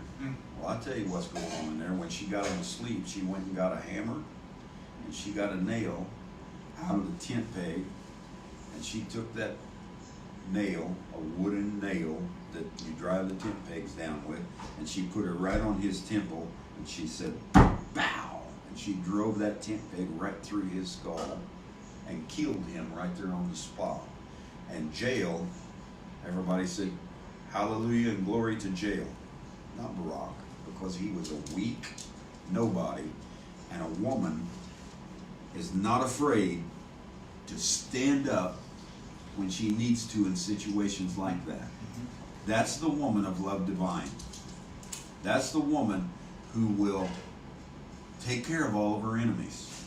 That's the woman who will stand for her loved ones and everything else. That's the woman who will bring out things that normally wouldn't have been brought out. Strong women will build their life, a life that they deserve. Abigail. How many knows Abigail was another wife of David's? But not for a long while. Abigail and David had a strong feeling for one another, but she was another man's wife. I often wondered, I thought, okay, David, so you already did it once. What's the big hush that you can't touch Abigail now? But I'll tell you what it was. David learned a big lesson. David learned a big lesson through the Spirit when Nathan came to him and said, David, I got a little parable I want to tell you about. Nathan being the prophet of David. Got a little parable I want to tell you about. There was a rich man, and he had hundreds of sheep. And he was getting ready to have a feast. And he said there was this poor man who only had one sheep that was his. And David, he said, you know what happened? Nathan said, this rich man went down and took the one man's sheep and sacrificed and killed it for the feast. Took that one man's, his rightful things that were his. David, what do you think should happen to this man that would do such a thing? David said he should be put to death. He should be put to death. And David was right. A man that would do that should be put to death. Kill a man, do everything else. And Nathan looks back at him and says, you're the man. David thought he hid it. He thought he had it all hid. And so Nathan, on David's deathbed, when David was dying, Nathan came in and forgave him at that point and told him, the Spirit of the Lord says it's okay. He didn't see what you did. You're okay, David. David had to live with that. A sword in his house, his wife's being plundered, his concubines being raped on the housetops by his children, his sons being shot through with darts. All of those things was happening because David did what he did in not treating the atmosphere of Israel and the woman and everything else in the proper way. And when you don't treat your woman in the proper way, there are things that will develop in your path. I'm talking about in you personally, your woman, that she's trying to become one and surrender. And there's things that happen that cause all kinds of problems when you don't treat that right and listen to it and pay attention to it. And the same way in the physical life. You create a path you don't want to go down. Abigail was married to a drunkard. Abigail was married to a man of Belial, is what the scripture says, and that is a boisterous, high-tempered drunk. All you got to do is look it up. And David loved her. And Abigail knew that she deserved a better life than that. She made cakes for King David. She packed things for him. She did this for him. She did that for him. When he was going on journeys here and there, she let him come in and stay there in the household. Abigail was doing what? Building what she believed she deserved as a better life than this other male attribute. And when she built that kind of a life to a point, the Spirit of the Lord took that male attribute out of her life. When you take that male attribute that you have in you and you begin to correct it, it'll only be a Belial for so long. It'll only be a boisterous, temperous man for so long, a drunkard who gets out of whack in every way. And the Spirit will kill that thing, do away with it. And as soon as that happened, as soon as that drunkard was done, finishing over, do you know where Abigail went? Straight into the palace with David, became his wife. Because she didn't sit back and say, I don't have this and I don't have that, and he causes me trouble and he does this and that, and why do I have to live this way and why do I have to live? She was preparing another life, and she knew that her spirit was great enough to put her right smack dab in the middle of that life if that's what she needed. And it happened. Strong women, alpha women, they're carefully aware of what they're capable of. Strong alpha women know that they need to do what they need to do to create the perfect life for themselves, and they do it. She prepared and kept looking, and Abigail kept watching and slowly prepared the perfect life that she knew that she deserved for herself. They will stop in front of nothing until they achieve that goal. That woman in you means so much. You know how I began to see these things? Because I took the time from the time I was about 9 years old to start reading this with some seriousness, and reading it in a way that I said, I want to understand these characters. And from 9 until today, these women kept standing out in my mind. These women showed up in Matthew's genealogy. These women were the ones that developed and made and were stronger than, and showed their strength beyond equality. They showed their strength into Deborah wanted to be one with Israel. Deborah wanted the kingship to be where it was supposed to be. And in all of their weaknesses, she alone went out there and made Israel succeed and win. What's more, they are constantly thriving for progress and self-improvement. These are the things that we do on a continual basis. 10 till 12. Okay. Jail. How many women? Just think of Deborah. Sisera was a mighty man with 900 iron chariots. And that day an iron chariot was something else. With a mighty army. And here he comes running. And she, Jael, a little woman, a little nobody, quote, in a tent. And she sees Sisera, and he's tired, and he's wore out. And she calls for him. How many times, how many women would have taken the stance to confront the enemy in such a manner, to bring him in, comfort him, put her arms around him, nourish him, feed him, and kill him? Not very many. There are not very many alpha women. There are not very many that have a nature like that. All of us have a nature of woman in us. And then there are those who have a nature to excel and exceed and do what needs to be done in the moment, at the time, to become the I am. That's what these women were doing. And she calls him in and does all of those things for him and comforts him and then kills him. That's what you do. You do the same thing.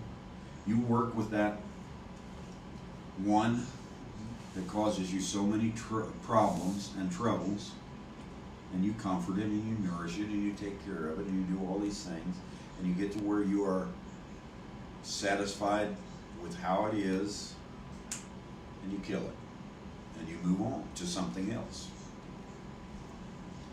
They make the first move. Jill did that. Alpha women are not afraid to make the first move. And I'm talking in humility. I'm talking about in such a manner. You know, there are some women, those of you that are listening to me, there are people, all of us are women.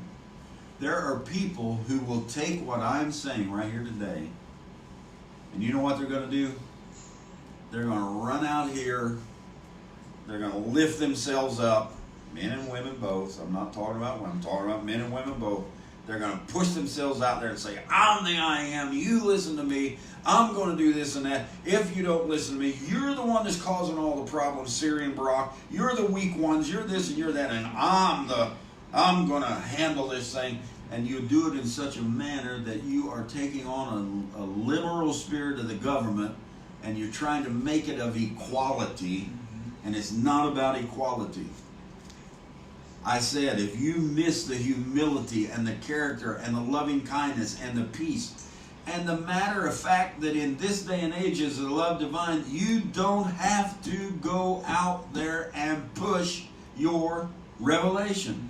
You just go out there and be yourself. And something you do or say or act upon will wake somebody up or develop them in a greater manner. Or you'll actually be looked at as an example and become an influence to them. But you don't force those things on anybody. And when you do, you're asking for trouble. That's all you're asking for. You're asking to be looked at as an annoying, headstrong person who I really just don't want to be around. I don't want to hire you. I don't want to work with you. I don't want to live with you. I don't want to. You're gonna end up being the person that everybody thinks that about. I don't want to be your daughter. I don't want to be your son. I don't like the way you do this. I don't like the way you do that. I don't like the way you force yourself on me. I don't want to be your mother either. I don't want to be your father. All the time it is a constant because we are forcing ourselves on one another and not naturing and nurturing and taking care of one another and developing one another. So don't run out there today and say, Don said it. We're going to take the world over. I'm going to kill my enemy and I'm going to do this. Right here. Listen to me. Right here is the woman.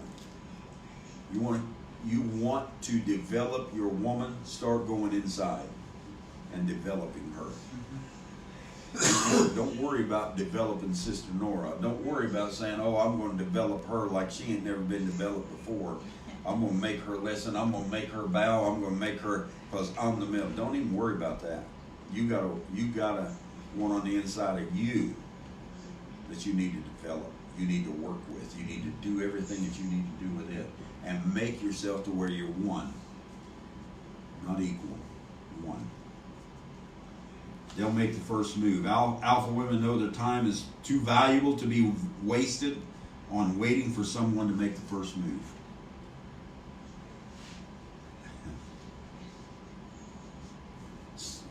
We do that so often. I'm going to say this. When we were on St. Adelbert Avenue, for 2 years, I knew that a move needed to be made. I knew that the message and the nurture and the things that I was trying to bring out was far from being accepted by the majority. And I knew something had to happen. I made statements, the different ones, about moving the church, about doing this and that, about all kinds of different things. And the Holy Spirit dealt with me to do this and that. The Holy Spirit dealt with me to set certain ones in a different path. All kinds of things. And I left it alone. And I said, and it come to a point that it came to where it was at. The great explosion, if you want to call it that. Don't blame anybody or anything else. It happened. But see, I had a woman in me that was wanting to stand up, speak up, and be the first one to make a move. someone said to me, they said, Brother Parnell, what happened there on that Sunday morning? That gift that came forth through our sister. You trusted in that gift all your life, and all of a sudden now you don't trust in it. I didn't see that gift come forth that morning. I heard a woman speaking, but I didn't hear any tongues come forth. And tongues was the gift that I always heard. But it wasn't tongues that come forth. So I'm standing there and I'm thinking, the angel of the Lord told me last night, be still. And I could dig into this thing and do so much, but be still. So I just stayed still. And all of the adversarial things that were holding us from coming to where we are at today, it all happened by listening to that woman within me and making the move that needed to be made, and that was to be still. I guarantee you, if it would have said inside me, you need to make the move, speak up now, well, I wouldn't have had any problem doing that. I would have loved doing that, in fact, because that was me. I've always been a warrior. I could have had a ball doing it. But something in me was saying, cross over, cross the line, leave it alone, let it go. Be the strong person who releases. And I knew that if I didn't say anything, it was going to release so many things, and the church wouldn't be there anymore. I knew that. I knew it was a time I either had to go against my very angel, which I have never done in my entire life, or the church was going to go its way. And I done exactly what I felt I should have done. I made the move to stand with the angel of the Lord. The woman is not afraid to make the move she needs to make. They don't wait for the right moment or for another person to make their mind up. I'll wait on so-and-so. If he does this, then I'll do it. I had people said that. So-and-so done this, so I'm just going to do it too. I'm like, really? I don't have to wait on Sister Aubrey to make up her mind. And I hope the Sister Aubrey doesn't have to wait on me to make up my mind. The Sister Noah has her own mind. That Sister Connie and Daniel have their own minds. And we don't wait. That woman on the inside of us stands up. They don't wait for the right moment for another person to make their mind up first and then say, oh, that's what I want to do too. Strong women go for what they want in life, and they don't hesitate to make the first step. They know that life is too short, so they need to go for it if they want to achieve their goals. That's where we're at in this level playing field. Alpha women are not afraid to stand alone.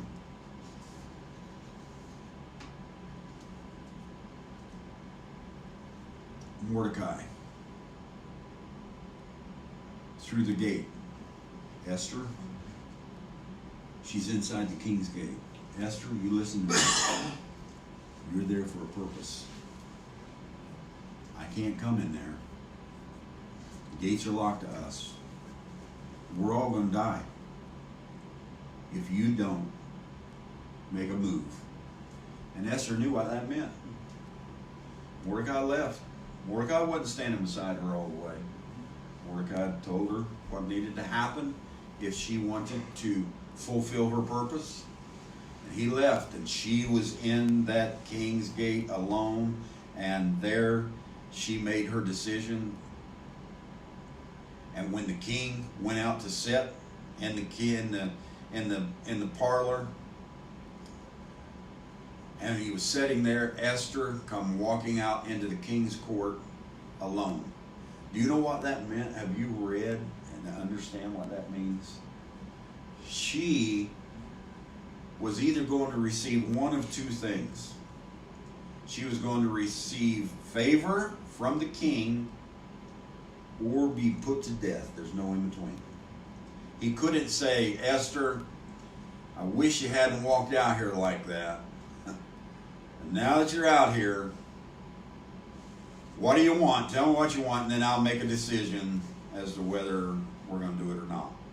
And you going back. Couldn't do that. He either had to say, Esther, I'm giving you favor. Tell me what you want, and I'll give you what you say. Or he had to say, you shouldn't have walked out here this way.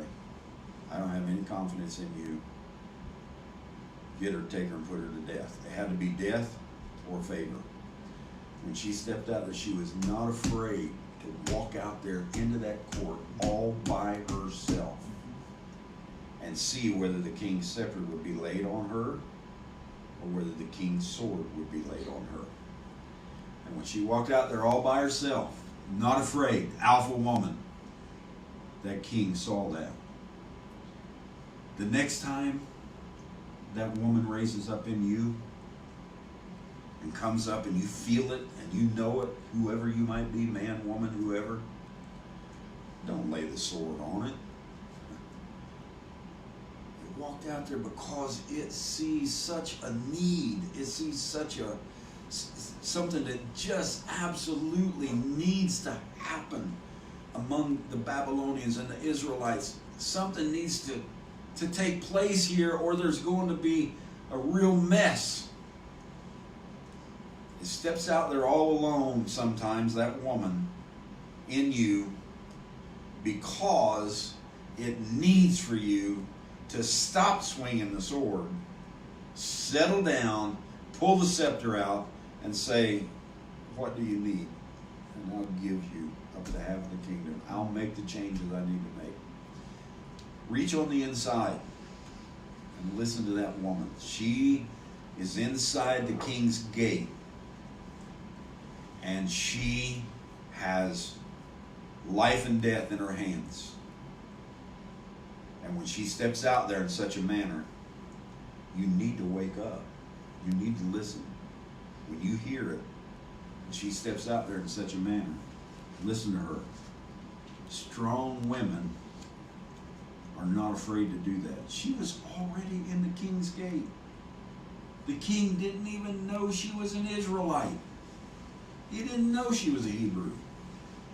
Sister Norad, all she needed to do was keep her mouth shut, and even though Israel would have been slaughtered the next day or whenever it was, she'd have been just fine. She'd have been just fine. But she knew that there was a need. And she knew that the people she loved needed her. She was willing to raise up. And I've seen times inside me when that woman raised up, and the first thing I wanted to do was shoo. But here in the last couple years, when that woman stands out in the crowd, walks out there by herself, and starts talking to me inside my king's gate, I listen. I listen to it closely. And I have come a long, long, long way by paying attention to the woman's nature in me that every last one of you have too. And you can do the same. And we can acclimate, we can love, and we can have not a marriage. Jesus said in this day of resurrection in Matthew 22, this goes beyond marriage. This goes into oneness. We can have a oneness. I'll close here in just a second. The well-being of herself and her kingdom, and we all have a kingdom, the well-being of herself and her kingdom is her top priority. She is a selfish woman, but selfless in every manner. She is self-centered and knows that in order for everyone else to have a better life of being nurtured and nourished in every way, that she needs to have that within her, and then she becomes selfless and begins to give all those things out. I'll show you a woman that was The top priority was to make sure that she stayed in the flow of the Spirit. Paul was traveling through Greece, and he had been to different places, Ephesus and the different places in Turkey and Greece, and he had traveled, and so he had a vision one night, and he seen this angel, this man, standing in front of him and telling him that his ministry was needed in Macedonia. And so Paul takes Luke and Mark and the different ones and says, Aquila and Priscilla, the husband and wife, and he takes off to Macedonia, knowing that when he gets there, there's a man going to be there that's going to take him in. And this man is going to be, I'll know him by vision, I'll see him. I've already seen him by vision. When I meet him, we'll know it's him. Without a shadow of a doubt. I'm sure, Paul. I would have said that. I know where I'm going, and I know who's going to meet me there. I've already had a vision about it. So they head to Macedonia, and Aquila and Priscilla and Mark and Luke and all the different ones, Barnabas and all of them are with him, and they get into Macedonia, and a woman by the name of Lydia approaches Paul and says, I have a home. You can come here and speak out of my home and use my home and get this ministry out. And I can see all of them. Paul, you said it was going to be a man. You said a man would meet us in Macedonia. Don't go to that woman's house. What are you doing? This is not the vision, Paul. But a man did meet them. That woman has a male and a female in her. And that male in her, that woman, met Paul, agreed with his message, told him it needed to get out, and said, I've got a home for you to stay in. And Lydia took him in, and that became the core of the whole Macedonian gospel, was a woman. Paul saw a vision of a man, and a woman did it. Oh, but Paul's weak. Paul's got all kinds of problems. He used to smoke people blind, and now Alexander the coppersmith, he says every evil thing about him and gets by with it, and he goes down there to Macedonia and he tells a false vision, and then them bunch of nuts follow him, just accept it and say, even though it wasn't even the thing Paul saw, they just went down there and said, this is what the Lord said. But see, no doubt in my mind, they had an understanding back there on the day of Pentecost and thereafter, and learning from Jesus and that a male wasn't necessarily a physical thing. A male and a female can show up in one body or another physically and talk to you and bring out the gospel and prove to be so, because the Macedonian gospel went out everywhere and Paul's message went out, and Lydia proved to be the woman that had a top priority, and that was to get the gospel out.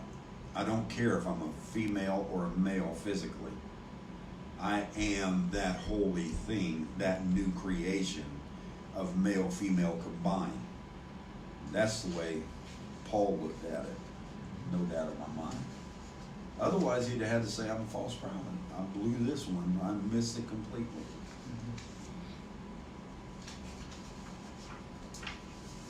Level the playing field. Alpha ladies invest in themselves. They take time to flourish in their mental and physical health.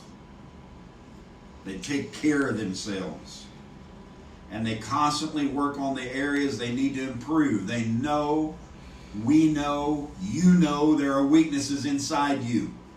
And you're constantly, through reflexation, through fellowship. That's what fellowship is all about a lot of times. People are saying, oh, Brother Parnell, the way he's teaching now, we don't need fellowship. You need fellowship. That's what brings you together and molds you and makes you, and iron mixes, and iron does what it needs to do with iron, and you form yourself into things that are needed through fellowship one with another. what you heard us talking about this morning when we first started was things that Alan and Daniel and I kind of all seen in a different way. And that was whether or not you can actually gain knowledge. Did we know everything or did we not? We say we had all the knowledge and all we needed was experience, but in my experience I gained more knowledge. I didn't have it all. So we were hashing that thing out. And never at one time did I say, well, that's it. I don't need you guys. If you're not going to listen to me and catch my view of it, then screw you. I'm going my way. That never came out of any of us. Because we have come to a oneness. We haven't come to equality, that this black man needs to be equal with me and have a say-so. No. I need this black man, and I need this lady, and I need this Mexican. I need all of this around me to mold me and make me into who I am, and I need to come to a oneness with it, not an equality.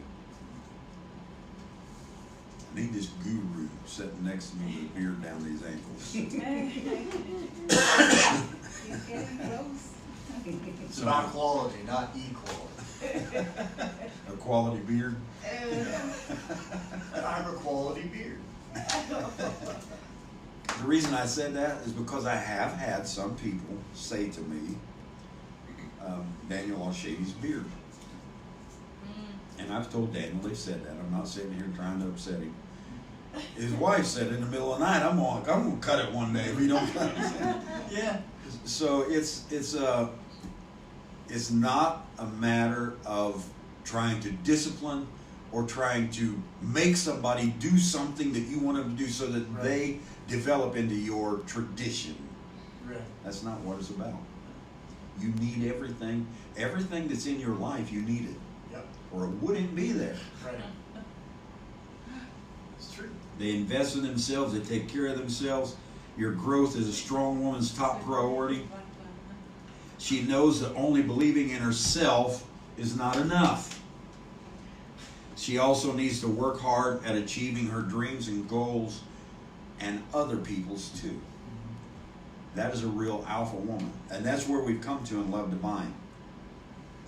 And alpha women learn from their failures.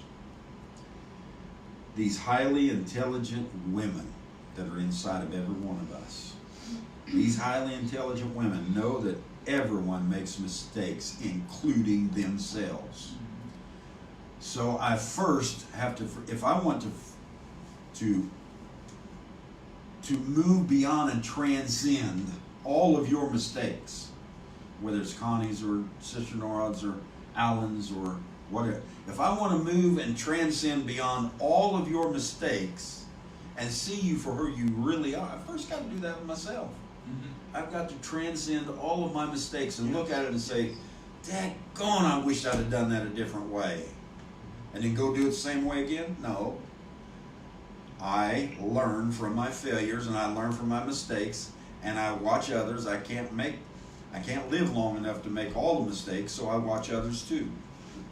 And I learn from their mistakes. And I watch it in a way of fire in my eyes, and that is to keep them, fire keeps them purged and clean and holy. And I don't look at their mistakes and say, uh-oh, they crossed the line. They done one too many. That one was way out of line, so I can't trust them anymore. No, you love one another, and you just keep moving forward, and you keep seeing the mistakes and the failures, and you first transcend your own, and by doing so, it's real easy for me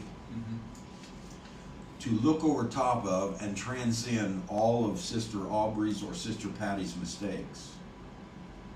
If you want to call them that. I call them learning experiences. But by transcending my own, if I can look across all of my bloody mess and say, you know what? That blood sacrifice is for a reason. And I needed it. If I can do that myself, then it is real easy to do it with others. To look out there and say, wow. In fact, I kind of want to hear their experience of it. I want to learn. I want to know if I run into that, exactly how I might be able to get through it easier by letting them influence my life. Learn from your mistakes. The important thing is how you deal with them and how prepared you are for the things that will come and the path that will follow. Strong females are not afraid to fail because they know that any storm comes with a valuable life. A lesson. Just exactly like I threw the word equality away, and I know that's going to cause a little issue with some people. I've thrown away consequences in the same manner. There's paths that we follow, and on the paths are certain things that happen to us, and it has nothing to do with judgmental consequences. It has to do with development, developing and discovering by the paths that you choose. And I've done the same thing with consequences. I've done the same thing with the word judgment, the same thing with equality. And here we are, the strong females are not afraid to, I just want to throw the word fail out, and I don't even know what word to use in place of that. We're able to look at our shortcomings, I don't know what to call it, and overcome. Grow. Just build around it. It's grow.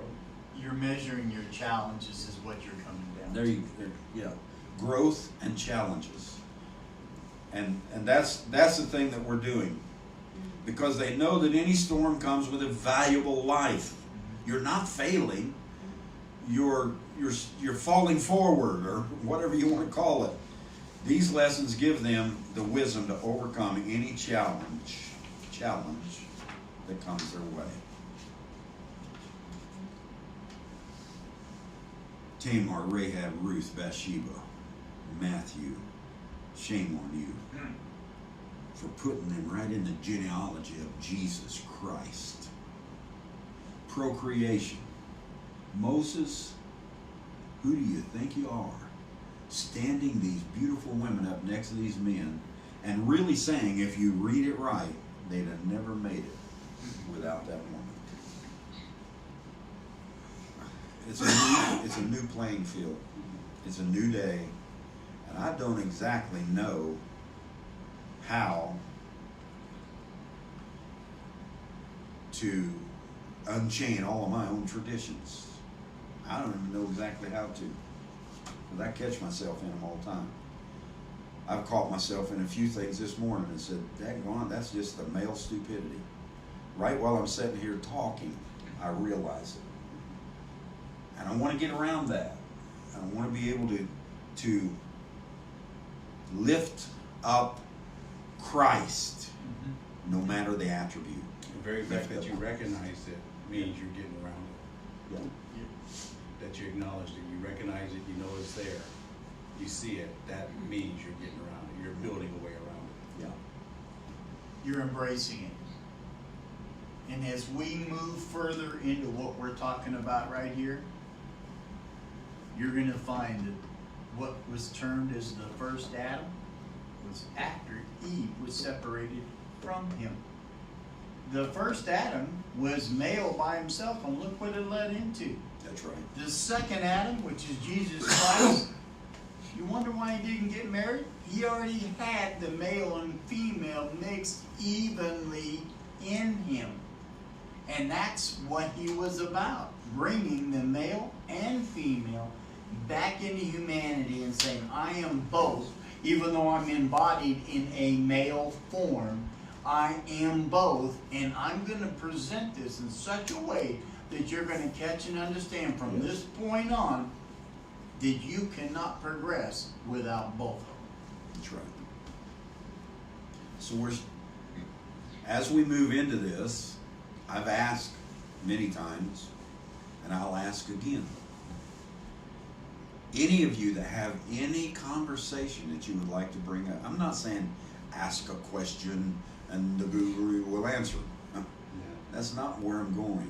But I'm saying, if you have things that you want to discuss, when I put out the notice that says, you know, come and enjoy the fellowship with us on Friday evening at 8 p.m. Eastern time, or on Sunday morning at 10 a.m. Eastern time, when I put that notice out, if there's something, I usually put it out at least a day or two ahead of time. If there's something you want discussed in there, please just go to the comment section and say, could you discuss this? And here are my views on. Don't be afraid to put your views. Yeah. Here are my views on it. You don't know how much that helps me when we get into a discussion. I put it out before the Friday evening discussions. I usually send something out that says, hey, we're getting ready. Does anybody have any thoughts? And some of the things that come up in there, I use them directly on Friday evening. So feel free to write in the comment section and say, I would like this to be discussed and here are my thoughts. Or if you do have, I've got a question and I would like to ask it, and how do you feel this should be answered or whatever. That's fine. But feel free to open up. We are in a oneness. We're leveling the playing field. And I know, there's no doubt in my mind, there are a lot of questions. Brother Parnell, I have been a this. And now what you're telling me is I'm set free from this. I don't quite know how to handle it. Do I go out there full force and make myself known in every social situation, in every place that I go, in my family? I'm going to do this. Or do I humble myself and just know this is who I am and just kind of bring the whole thing along in a flow? What do I do? I know there's a lot of questions out there. Please feel free to bring them up. Mm-hmm. There's a lot of feeling out there. Throw the word question. There's a lot of feeling out there. Mm-hmm. Please let us know you feel it. Let us know how you feel. Mm-hmm. I can sense some of it that says, Brother Parnell, Brother Torrey is, we've kept these women in a closet for so long. Isn't that just male stupidity to think that way? We've kept these women under this for so long, and now we have freed them to come out. That's just a complete chauvinistic male to think that and say that. I'm not asking women to come out. And I have tried to not ever keep women in such a feeling as that. But the tradition is that, and it's time that we just release the chains and not come out. Be who you are. Be who you are, love one another, and bring out in you the expression that you are. Without your traditions and the chains and all of these things, and well, I've always been this inferior one, I've always been this and that. It's hard to still just be yourself. It's like who was it? The leader of South Africa, Mandela. Nelson Mandela. When they were setting him free, he said his spiritual leader said to him, when you leave this prison, if you keep the anger and revenge in your heart towards all the people that have done these things to you and put you in this prison when you are innocent, when you leave here, you will have never left the prison. And that's what I'm saying. Yes, I will recognize in a second that the woman's nature in all of us, we have imprisoned. But women in Don, women in Tori, woman in you, woman physically, right on down the line. When we open the prison door, if you leave this prison door with revenge, with anger, with all of those things in your heart for what everybody done to you, you're never going to leave the prison house. Be free. Be yourself. Love one another with all your heart. That's what this is about. Jesus was the male aspect, but keep in mind at all times, Christ, which is all of us, is both. It is the mixture of male and female. And if you are Christ, which you are, there's no way around it. If you're here and living and breathing, you're Christ, then you have that within you. You just have to learn to connect with it, to relate to it, to identify it and say, okay, I can see this in me, now what do I do with it? How do I take this and progress myself to where everything around me evolves? Yeah. Recognize, accept, and listen to the alpha woman. Listen to that alpha woman when she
yes, we make a way.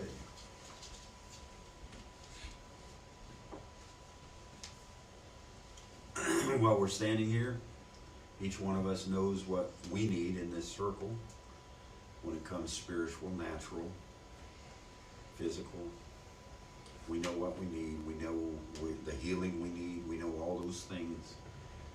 And we know that we are the Christ. That if we're going to be healed, like the prophet said, it's you. He said, you're the one that works the faith. It's not the faith in me, it's the faith in you. Operate that and then reach out to one another and give one another that healing.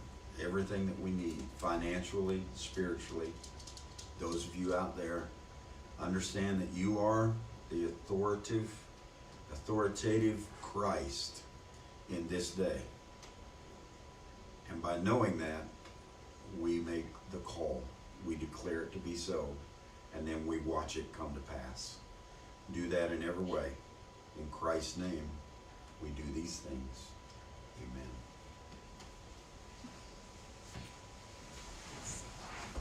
Love you.